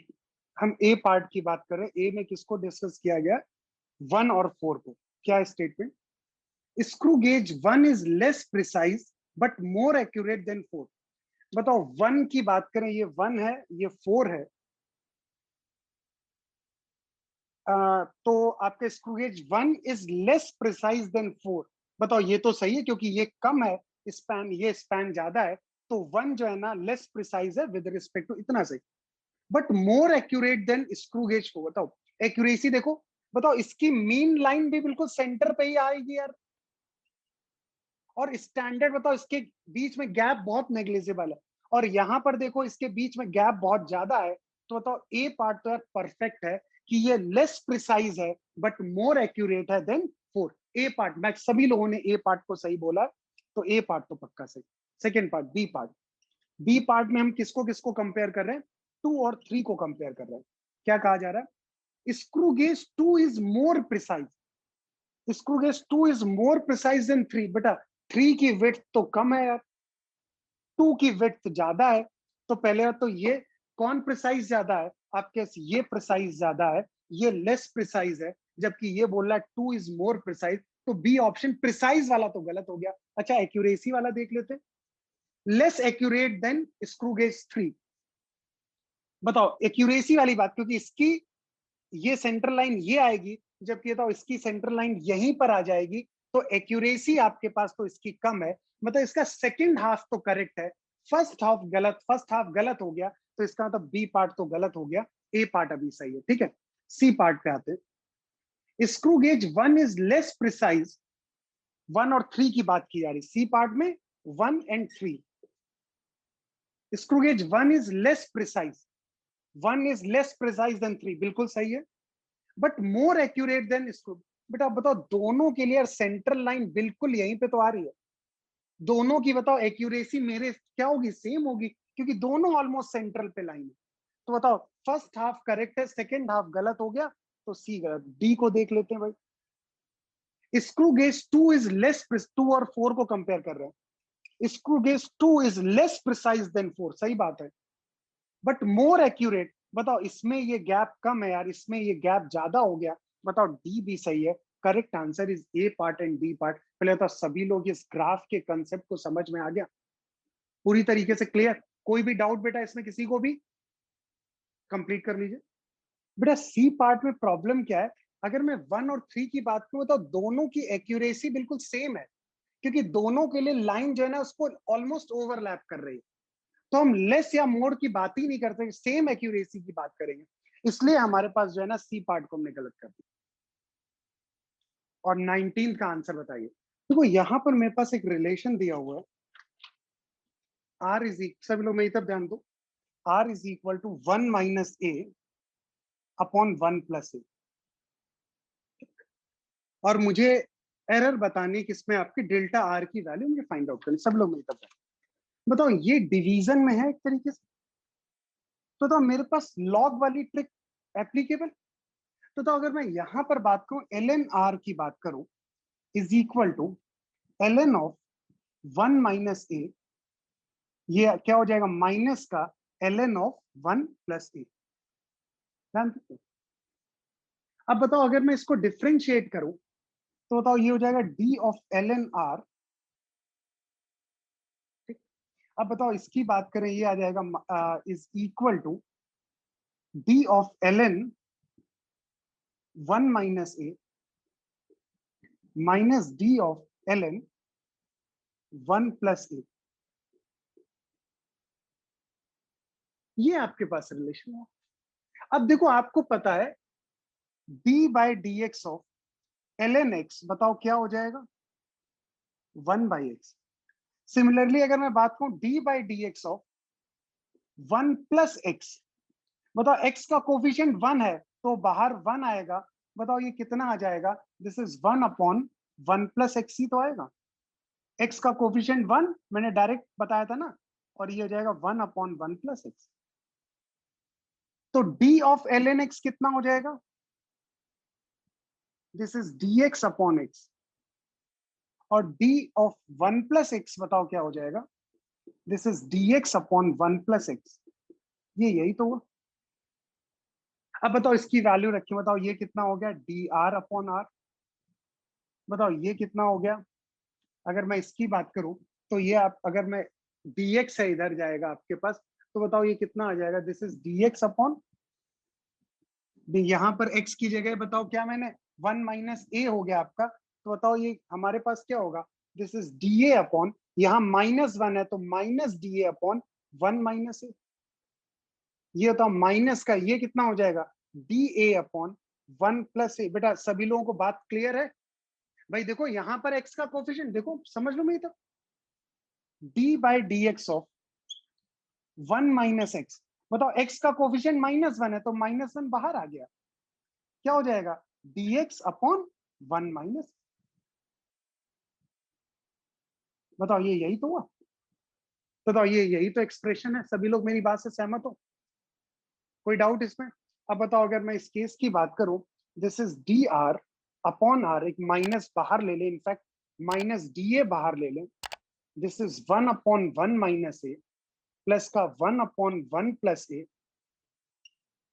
बताओ this d are upon r किसके बराबर आ जाएगा? 1 प्लस ए 1 माइनस, बताओ माइनस का 2 DA, और ये 1 minus a into 1 plus a क्या हो जाएगा आपके पास?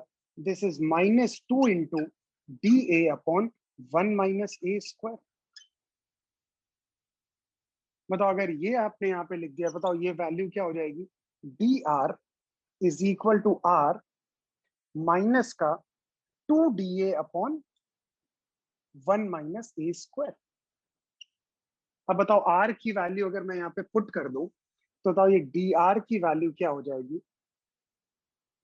1 minus a upon 1 plus a. ये हो जाएगा आपका माइनस का 2 DA। एक काम करो बेटा, इसको फिर से ओपन कर दो, 1 minus a into 1 plus a.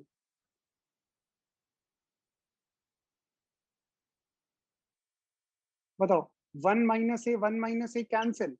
बताओ डी आर की बात करें, बताओ किसके बराबर आ गया? -2 DA अपॉन 1 प्लस ए का होल स्क्वायर। बताओ यही तो हो जाएगा आपके पास, delta r is equal to -2 delta ए।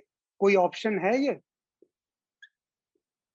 आप ये देख लो यार, इसमें कोई कलाकारी मैंने नहीं किया, बेसिक डिफरेंशिएशन वाला कंसेप्ट है आपके पास।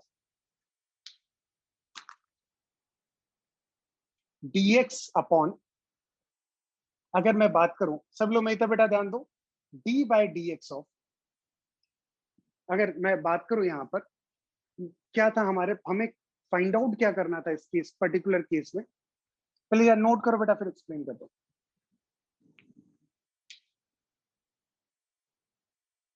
अरे बेटा हर जगह ये ln है, मैंने यहाँ पर ln लिखना भूल गया।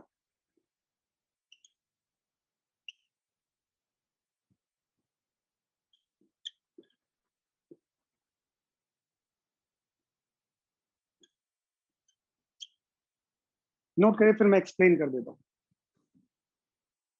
तो इसीलिए मैंने आपको पहले डिफरेंशिएशन पढ़ाया, क्योंकि डिफरेंशिएशन इसीलिए बहुत इंपॉर्टेंट है।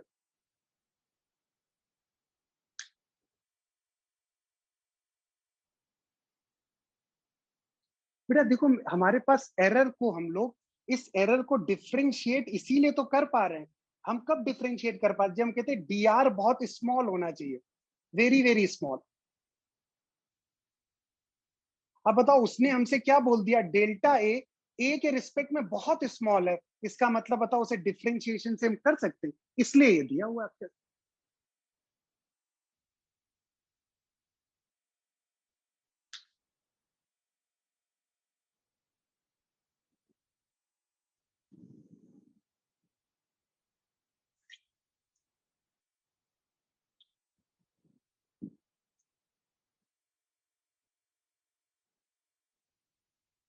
चलिए बेटा मेरी तरफ सभी लोग ध्यान दीजिए,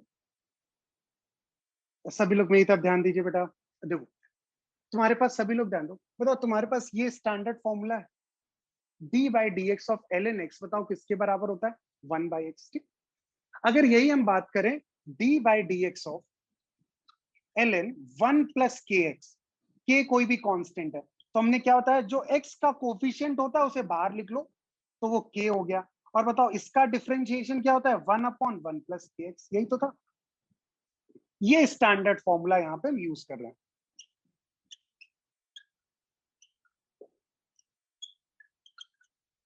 ये स्टैंडर्ड फॉर्मूला है हमारा। अब बताओ अगर इस केस की बात करें, k into 1/1 plus k x, इसकी बात है। अब बताओ यहाँ पे क्या था? D by D x of l n of 1 plus x. तो एल एन बताओ, x का कोफिशिएंट 1 था तो यहाँ पे 1 आ गया, तो दिस इज 1/1 प्लस एक्स हो गया। बात सभी को क्लियर? तो बताओ d of l n 1 plus x क्या हो गया? D x upon 1 plus x. अब बताओ d of l n 1 minus x है, तो एक तरीके से ये ऐसे लिखा हुआ है ना, 1 प्लस माइनस एक्स। बताओ x का कोफिशिएंट कितना हो गया? -1 बाहर आ गया, 1/1 माइनस एक्स। तो बताओ अब यही काम हमने किया, इसका हो गया डी आर अपॉन आर, इसका हो गया माइनस का डी ए अपॉन 1 माइनस ए। बात सभी को क्लियर? और अगर मैं यहाँ पे बात करूं, बताओ ये कितना हो गया, this is d a upon 1 + a, बताओ ये है हमारे पास। सभी लोग मेरी बात से सहमत? अब बताओ अगर मैं इस केस की बात करूं यहाँ पर पर्टिकुलर, तो माइनस डी ए को हमने यहाँ पर क्या लिया, कॉमन ले लिया, तो बताओ ये यही तो आया आपके पास। तो बताओ ये जो एक्सप्रेशन है, बताओ D R upon r minus का 2 DA upon 1 - a into 1 + a, बताओ ये माइनस का 2 DA अपॉन 1 - a² लिख सकते हैं पक्का। अब बताओ ये मेरे पास वैल्यू आ गई। अब आर की वैल्यू क्या है, 1 - a अपॉन 1 + a, बताओ इसकी वैल्यू मैंने यहाँ पर आर की वैल्यू पुट कर दी, बताओ ये वाला टर्म कैंसिल आउट हो गया, बताओ यही तो मेरे पास आंसर हो गया। अब वो माइनस तो एरर में तो माइनस लिखेंगे नहीं ना, तो 2 ΔA अपॉन 1 + a का होल स्क्वायर। बेटा पहले तो सब, और ये मैंने, हम डिफ्रेंशिएट क्यों कर पा रहे हैं, क्योंकि उसने हमसे बोला है कि यहाँ पर एरर कम है, ये डेल्टा ए के रिस्पेक्ट में बहुत स्मॉल है, इसीलिए हम लोग डिफ्रेंशिएशन का कंसेप्ट यूज कर पा रहे हैं। बेटा जिन लोगों को डिफ्रेंशिएशन में प्रॉब्लम है, ये फॉर्मूला नोट करिए, दे रहा हूं। अब ये फॉर्मूला आपने पढ़ा नहीं है, इसलिए कई सारे लोग नहीं कर पाए इसका। सेकेंड पार्ट देखिए बेटा सभी लोग,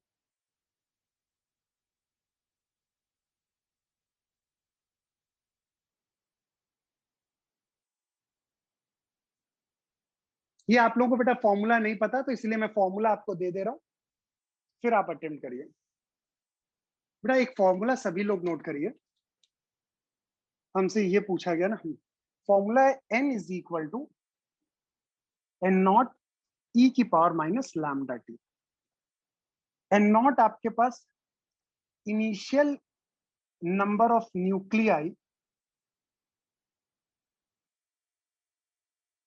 मतलब ये आपको कब दिया हुआ है, at time t is equal to 0, जब 0 टाइम था तब ये। n यहां पर क्या है आपके पास, n की बात करें, this is the remaining number of nuclei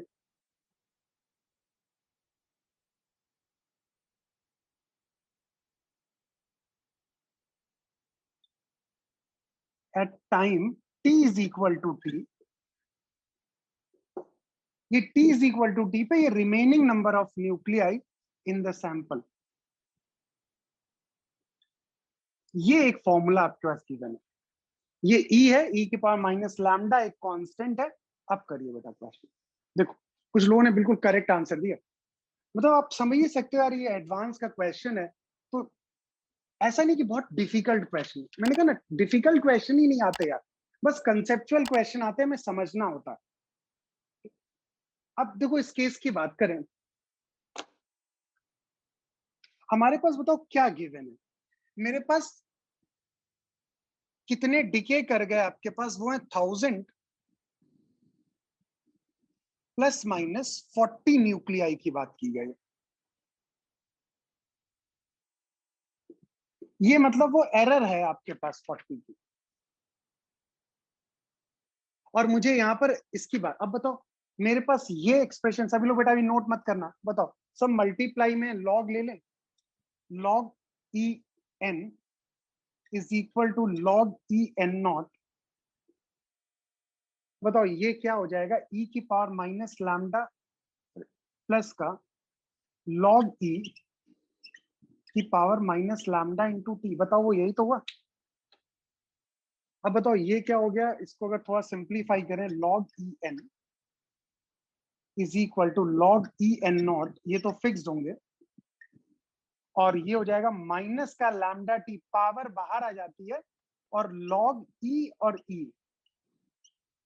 तो ये हुआ, ठीक है ना, लॉग ई और ई ये तो 1 हो जाएगा। तो मेरे पास एक तरीके से बताओ ये यही तो आ गया, log e n is equal to log e n naught, अभी डिफ्रेंशिएट नहीं किया मैंने, माइनस लैम्डा टी, क्योंकि लॉग ई इसकी वैल्यू क्या हो जाएगी 1। अब डिफ्रेंशिएट करते हैं, d of log e n is equal to D of log n naught. अब बताओ एन नॉट तो फिक्स होगा, इनिशियल नंबर, तो उसका डेरिवेटिव बताओ क्या होगा, माइनस का टाइम तो कांस्टेंट, बताओ ये डी लैम्डा हो जाएगा, हमें लैम्डा में ही तो एरर बतानी है। अब बताओ लॉग एन का differentiation, D of log x क्या होता है, 1/x, तो बताओ डी ऑफ लॉग एक्स बताओ किसके बराबर हो गया, बताओ dx अपॉन x हुआ। अब अगर मैं इस केस की बात करूं, बताओ ये क्या हो जाएगा, this is dn upon n is equal to 0 minus का t इंटू डी लैम्डा। बताओ डी लैम्डा की वैल्यू क्या हो गई, this is dn upon n into t. बताओ अगर मैं डेल्टा n की बात करूं तो बताओ क्या डेल्टा लैम्डा की बात करूं, बताओ delta n upon n t. बताओ डेल्टा n की वैल्यू क्या है 40, n की वैल्यू क्या है 1000, टाइम बता दो यार कितना है टाइम, 1 सेकेंड। देख लीजिए बेटा सभी लोग,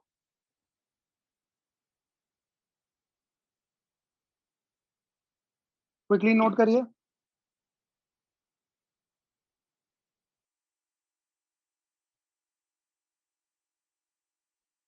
बेटा एक सेकंड, इसमें करेक्शन तुम्हारे पास, एक सेकंड सभी लोग मेरी तरफ ध्यान दो।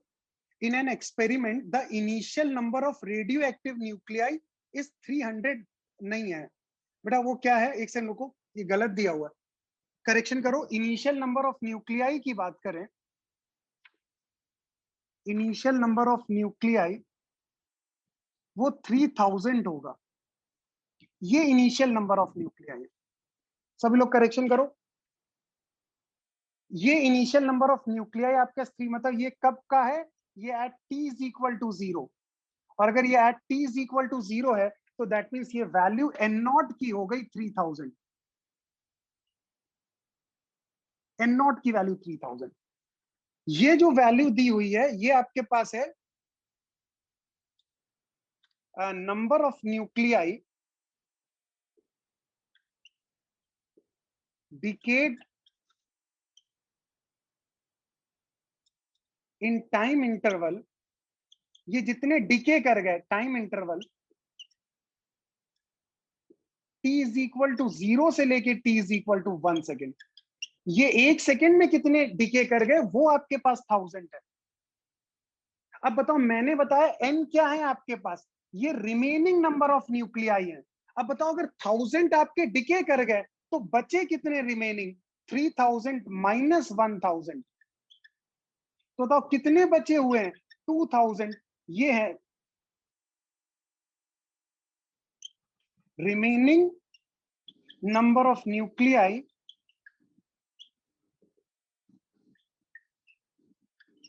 आफ्टर 1 सेकेंड, इतने बचे हुए हैं। तो 1000 नहीं, टोटल 2000, तो बताओ ये क्या होगा 2000 इंटू 1, बताओ ये कितनी वैल्यू आ जाएगी 0.02, ये आपके पास वैल्यू। बेटा ध्यान रखना, आपको ये फॉर्मूला नहीं पता, मैं मान रहा हूं, लेकिन अगर मैं ये फॉर्मूला गिवन दे दूं तो क्या आपको इसको सॉल्व करने में कुछ प्रॉब्लम होनी चाहिए, कोई प्रॉब्लम नहीं होनी चाहिए। हाँ बेटा नोट करो, मैं एक बार फिर से एक्सप्लेन कर दे रहा हूं। मेरे पास देखो इनिशियल, बेटा आप नोट करना बंद करो, मेरी तरफ सुन लो। उसने बोला इनिशियल नंबर ऑफ न्यूक्लियाई 3000 दिए हुए, तो मतलब मेरे पास इनिशियली जो एन नॉट की वैल्यू है वो है 3000 न्यूक्लियाई, ये 3000 न्यूक्लियाई, ठीक। अब तुम्हारे पास यहां जो एन लिखते हैं वो क्या होता है, रिमेनिंग नंबर ऑफ न्यूक्लियाई। तो रिमेनिंग अगर एन की बात करें तो एन क्या होगा, n naught minus total disintegrated nuclei.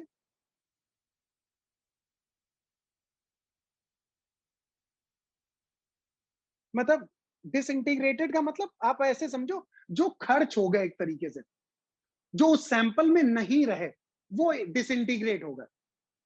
तो मेरे पास एन आपके पास क्या हो गए, ये क्या हो गए, इतने डिसइंटीग्रेट हो गए, तो बताओ यही तो रिमेनिंग नंबर ऑफ न्यूक्लियाई हो गए।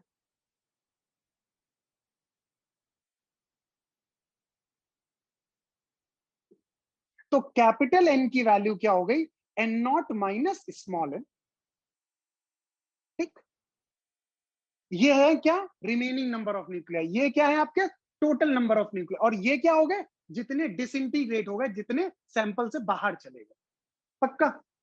अब अगर तुमसे पूछा जाए एरर बतानी है तो बताओ इसको डिफ्रेंशिएट करेंगे तो delta n is equal to, n naught तो कांस्टेंट है 0, माइनस का delta small n minus plus हो जाएगा, तो दोनों की एरर सेम होगी, मतलब डिसइंटीग्रेटेड की जो एरर होगी वही बताओ रिमेनिंग की एरर होगी, पक्का। अब बताओ ये तुम्हारे पास रीडिंग दी गई है एन की, नहीं ये डिसइंटीग्रेट हुए, ये स्मॉल एन की है कि 1000 डिसइंटीग्रेट हो गए और उसमें एरर कितने की है, 40 की एरर है, मतलब मेरे पास डेल्टा एन की वैल्यू 40 है।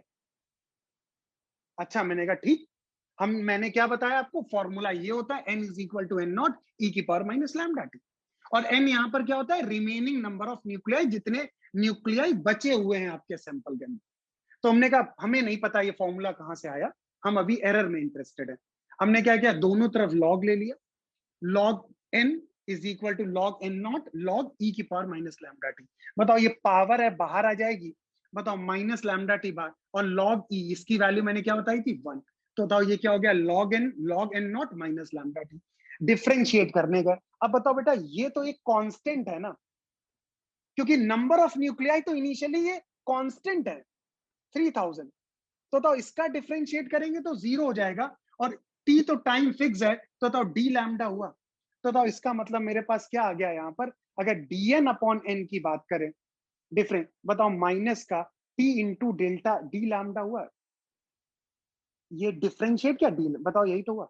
अब बताओ डी एन अपॉन एन की बात करें, तो यहां से बताओ मेरे पास डी लैम्डा की value d n upon n t. अब बताओ ये जो डी एन है आपके पास, ये डेल्टा एन और डेल्टा स्मॉल एन दोनों बराबर हो गए, तो बताओ इसकी वैल्यू क्या हो गई 40।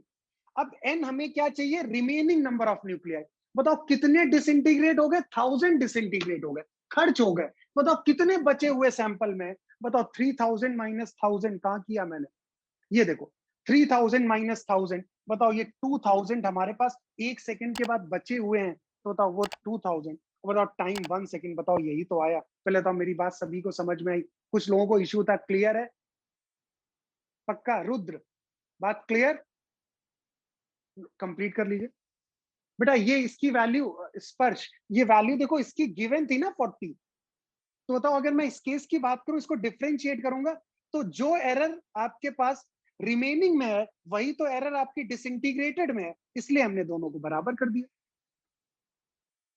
Third last step, third last step बेटा, यहां पर देखो ये डी लैम्डा को इधर रखा और टी को इधर लेके गए, तो डी एन अपॉन एन और इंटू ये टी।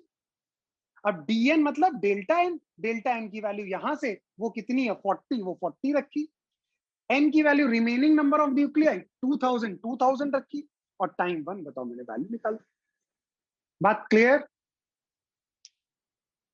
मतलब एडवांस के दो क्वेश्चंस बेटा अपने बहुत वैल्यू होती है, इसीलिए मतलब इसको थोड़ा सीरियसली लीजिए इस चैप्टर को, और मैंने स्टार्टिंग में इसलिए एरर करा दिया सो दैट अब आगे कहीं पर भी एरर आएगा तो आप हर जगह एरर के क्वेश्चन को, हर चैप्टर में हम लोग एरर की बात कर सकते हैं, इसलिए मैंने इनिशियली इसको करा दिया आपको। पूरी तरीके से चमक गया ना सभी को कंसेप्ट। अरे दिव्यांश लास्ट फोर्थ स्टेप बेटा ये तुम्हारे पास है, हम इसको डिफ्रेंशिएट कर रहे हैं, डी ऑफ लॉग एन, ये कांस्टेंट है 0। अब बताओ यहाँ पे टी तो कांस्टेंट है, टाइम तो फिक्स्ड है, तो कांस्टेंट है, ये बाहर चला जाएगा, तो डी ऑफ लैम्डा हो जाएगा। तो यहां से मेरे पास क्या हुआ, लॉग एन का डिफ्रेंशिएशन क्या होता है, डी एन अपॉन एन, ठीक है ना, this is d n upon n, 0 minus का टी इंटू डी लैम्डा। अब बताओ यहां से डी लैम्डा टी को इधर ले गए, वो यही तो हो गया, ये माइनस साइन कहाँ, अरे ये लगा लो यार, कोई इशू नहीं, एरर में वो माइनस तो प्लस कर ही देते हैं ना, इसलिए हम लोग उस पर ज्यादा कंसेंट्रेट नहीं करते।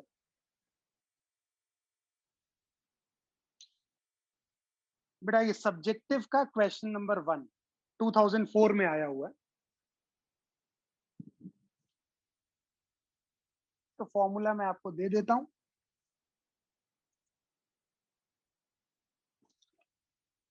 y इज इक्वल टू, बेटा फॉर्मूला नोट कर लीजिए सभी लोग, यंग्स मॉडुलस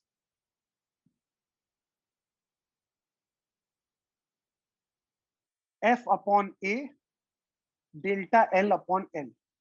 f यहां पर फोर्स है, a यहां पर एरिया है, डेल्टा l यहां पर इलोंगेशन है, जो भी इलोंगेशन हो रहा है, तुम्हारे पास क्या है यहाँ पर, जो भी लेंथ में इलोंगेशन है,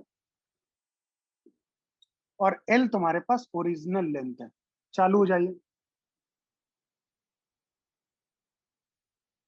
फॉर्मूला नोट कर लीजिए, क्योंकि अभी आपको फॉर्मूले नहीं पता है। चलिए अब देखिए, मैं आपको एक्सप्लेन कर देता हूँ, सब लोग मेरी तरफ ध्यान दो। बताओ, अब इसको डायरेक्टली लिख लें यार, अब लॉग क्या लेना directly. Delta y upon y is equal to delta f upon f plus का delta L upon l plus का डेल्टा ए अपॉन ए और प्लस का डेल्टा ऑफ डेल्टा एल, वो अलग अपना अलग है, बाय डेल्टा एल। ठीक है ना, ये यही तो हुआ, क्योंकि वो खुद ही डेल्टा एल है, तो डेल्टा उसका अलग से ले लिया हमने। अब हमें यहाँ पे क्या फाइंड आउट करना, मैक्सिमम पॉसिबल एरर। तो बताओ, डेल्टा वाई की वैल्यू की बात करें इज इक्वल टू वाई। मेरी तरफ बेटा ध्यान देना सभी लोग। डेल्टा एफ, बताओ फोर्स कितना इस पे लग रहा है। अब वेट ऑफ 50 न्यूटन, तो बताओ कितना, फोर्स हमारा 50 न्यूटन ही तो हुआ। अब बताओ, इसमें कोई एरर है ही नहीं, तो ये बताओ, ये एक तरीके से एरर फ्री है। अगर ये एरर फ्री है, तो बताओ ये वाला टर्म क्या हो गया, जीरो, कोई एरर नहीं, plus zero upon delta L. बताओ लेंथ कितनी दी है, लेंथ आपके पास 110 सेंटीमीटर दी हुई है। और बताओ लीस्ट काउंट आपके पास 0.1 है। अगर लीस्ट काउंट 0.1 है, तो डेल्टा एल की वैल्यू यही तो 0.1 हुई। तो बताओ क्या लिखेंगे, 0.1 सेंटीमीटर अपॉन 110 सेंटीमीटर, ये हुआ। प्लस फिर उसने हमसे क्या पूछा, बात की एक्सटेंशन को, उसने एक्स बोला है, तो एक काम हम भी ये जो इलोंगेशन या एक्सटेंशन, इसको कैपिटल एक्स कह देते हैं, मतलब कैपिटल, जिससे कंफ्यूजन ही ना हो। तो बताओ यहाँ पर कैपिटल एक्स है, तो यहाँ पर ये वैल्यू क्या हो गई, कैपिटल एक्स। बताओ ये क्या हो गया आपका, डी कैपिटल एक्स। ठीक है, डेल्टा एक्स क्या हो गया, इलोंगेशन, या इसी को एक्सटेंशन बोल सकते हैं। ठीक, तो बताओ एक्सटेंशन आपका एक्स कितना दिया हुआ है, एक्स की वैल्यू है 0.125 सेंटीमीटर, और इसका लीस्ट काउंट कितना है, 0.001 सेंटीमीटर। बताओ यही तो हुआ। चलो एक्स की वैल्यू पहले लिख देते हैं, तो ये हो गया 0.001 अपॉन कितना, 0.125। पक्का। अब एरिया वाला रह गया। बताओ एरिया की बात की जाए, तो एरिया कितना दिया हुआ है, हमें डायमीटर दिया हुआ है 0.05। ठीक बेटा, डायमीटर बताओ, सर्कुलर एरिया होता है यहाँ पर। तो अगर सर्कुलर, मेरी तरफ ध्यान देना, एरिया बताओ क्या हुआ, पाई आर स्क्वायर, रेडियस स्क्वायर। ध्यान से देखना, रेडियस अगर मैं लिखूं तो डायमीटर लिखूं तो पाई इंटू d/2 का होल स्क्वायर। बताओ यही तो हुआ, सभी लोग ध्यान से देख लो। ये अगर मैं इसकी बात करूं, तो ये आपका पाई इंटू d/2। अब बताओ मुझे एरर लिखनी है, तो बताओ वही मेथड है आपके पास, क्या हुआ, पहले लॉग ले लेते हैं, log a is equal to, बताओ कितना हो जाएगा, लॉग ऑफ पाई/4 प्लस 2 इंटू लॉग डी। अब डिफरेंशिएट डायरेक्ट कर देते हैं, तो बताओ delta a upon a is equal to 2 times of delta d/d। तो बताओ delta a upon a is equal to 2 times of delta d/d, आपके पास ये दिया हुआ। अब बताओ तुम्हारे पास डेल्टा ए की बात करें is equal to a into 2 times of delta d upon d. अब बताओ डेल्टा ए अपॉन ए की वैल्यू बताओ यहां से ही आ जाएगी। बताओ क्या, 2 times of delta d upon D. ध्यान से देखना, तो इसकी वैल्यू बताओ क्या हो गई, 2 times of delta d upon d. अब देखो मेरे पास delta y is equal to y into 0.1 upon 110, 2 times of delta d बताओ कितना है, 0.001 अपॉन कितना, 0.125, और प्लस का बताओ ये कितना हो गया, 0. एक सेकेंड, ये मैंने इसका डेटा लिख दिया। डायमीटर का डेटा बताओ क्या दिया हुआ है, डायमीटर हमारे पास डायमीटर दिया हुआ है 0.05 सेंटीमीटर, और यहां पर डेल्टा डी दिया हुआ है लीस्ट काउंट 0.001। बताओ क्या हो जाएगा, 2 टाइम्स ऑफ 0.005 डिवाइडेड बाय 0.001 और प्लस बताओ आपके पास लास्ट बताओ क्या हुआ 0.001 अपॉन 0.125। पहले बताओ पूरा क्वेश्चन सॉल्व हुआ या नहीं? कुछ नहीं किया बेटा, सीधा ये फॉर्मूला था, हमने डायरेक्टली ये अप्लाई कर लिया। यहां पर मैक्सिमम पॉसिबल एरर वही होती है जो उसकी लीस्ट काउंट होती है। तो बताओ फोर्स तो आपका क्लियर कट दिया था 50 न्यूटन, ये वाला टर्म जीरो कर दिया बेटा, भागो नहीं, समझ लो ये जीरो हो गया। अब अगर मैं बात करूं यहाँ पे डेल्टा एल अपॉन एल की बात करूं तो लेंथ बताओ, लेंथ आपको उसने दी थी 110 सेंटीमीटर और उसका आपका लीस्ट काउंट कितना था 0.1। तो बताओ डेल्टा एल 0.1 अपॉन 110। एरिया बताओ, एरिया होता है पाई आर स्क्वायर, एक वायर है अगर सर्कुलर क्रॉस सेक्शन का, बताओ डायमीटर कितना पाई डी स्क्वायर बाई 4। बताओ लॉग ले लिया, log a is equal to log pi by 4 अलग कर दिया और डी स्क्वायर बताओ कितना हो गया 2 लॉग डी। बताओ डिफरेंशिएट करेंगे तो delta a upon A 2 times delta D Y. बताओ delta a upon A 2 times delta. बताओ ये वैल्यू इसकी करस्पॉन्डिंग मैंने ये पुट कर दी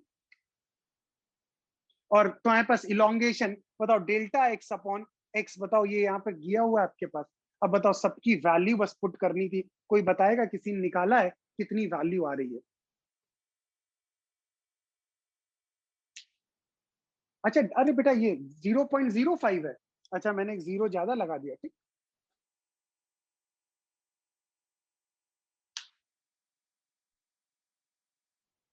देख लीजिए बेटा सब लोग, आप सॉल्व कर बेटा, कंसेप्ट सभी को समझ में आया? मतलब मेरे पास फिजिक्स में कहीं से भी कोई क्वेश्चन है हम उसको सॉल्व कर लेंगे। अभी फॉर्मूले हमें नहीं आते क्योंकि अभी हमने फिजिक्स नहीं पढ़ी है, लेकिन अगर कोई भी हमें कोई फॉर्मूला बता देगा तो हम बताओ तुरंत के तुरंत बताओ एरर उसकी फाइंड आउट कर लेंगे, इसमें तो किसी कोई समस्या नहीं ना। तो अब इस पार्ट को आप कंप्लीट कर लीजिएगा बेटा, ये एरर आपके से पूरा कंप्लीट हो गया, मतलब टिल जो आईआईटी जेई लेवल है आपका, मैं उसके सारे क्वेश्चंस आपके पास है। अब जो रिमेनिंग क्वेश्चंस है उनको आपको अटेम्प्ट करना है। कहीं पर भी अगर कोई एक ऐसा केस आता है जिसका फॉर्मूला नहीं पता है वो आप मुझसे डिस्कस कर सकते हो। बात क्लियर? फिर आज की क्लास हम लोग यहीं पे ओवर करते हैं, नेक्स्ट टर्न से हम लोग नया टॉपिक स्टार्ट करेंगे। Tata bye bye, good night बच्चा लोग।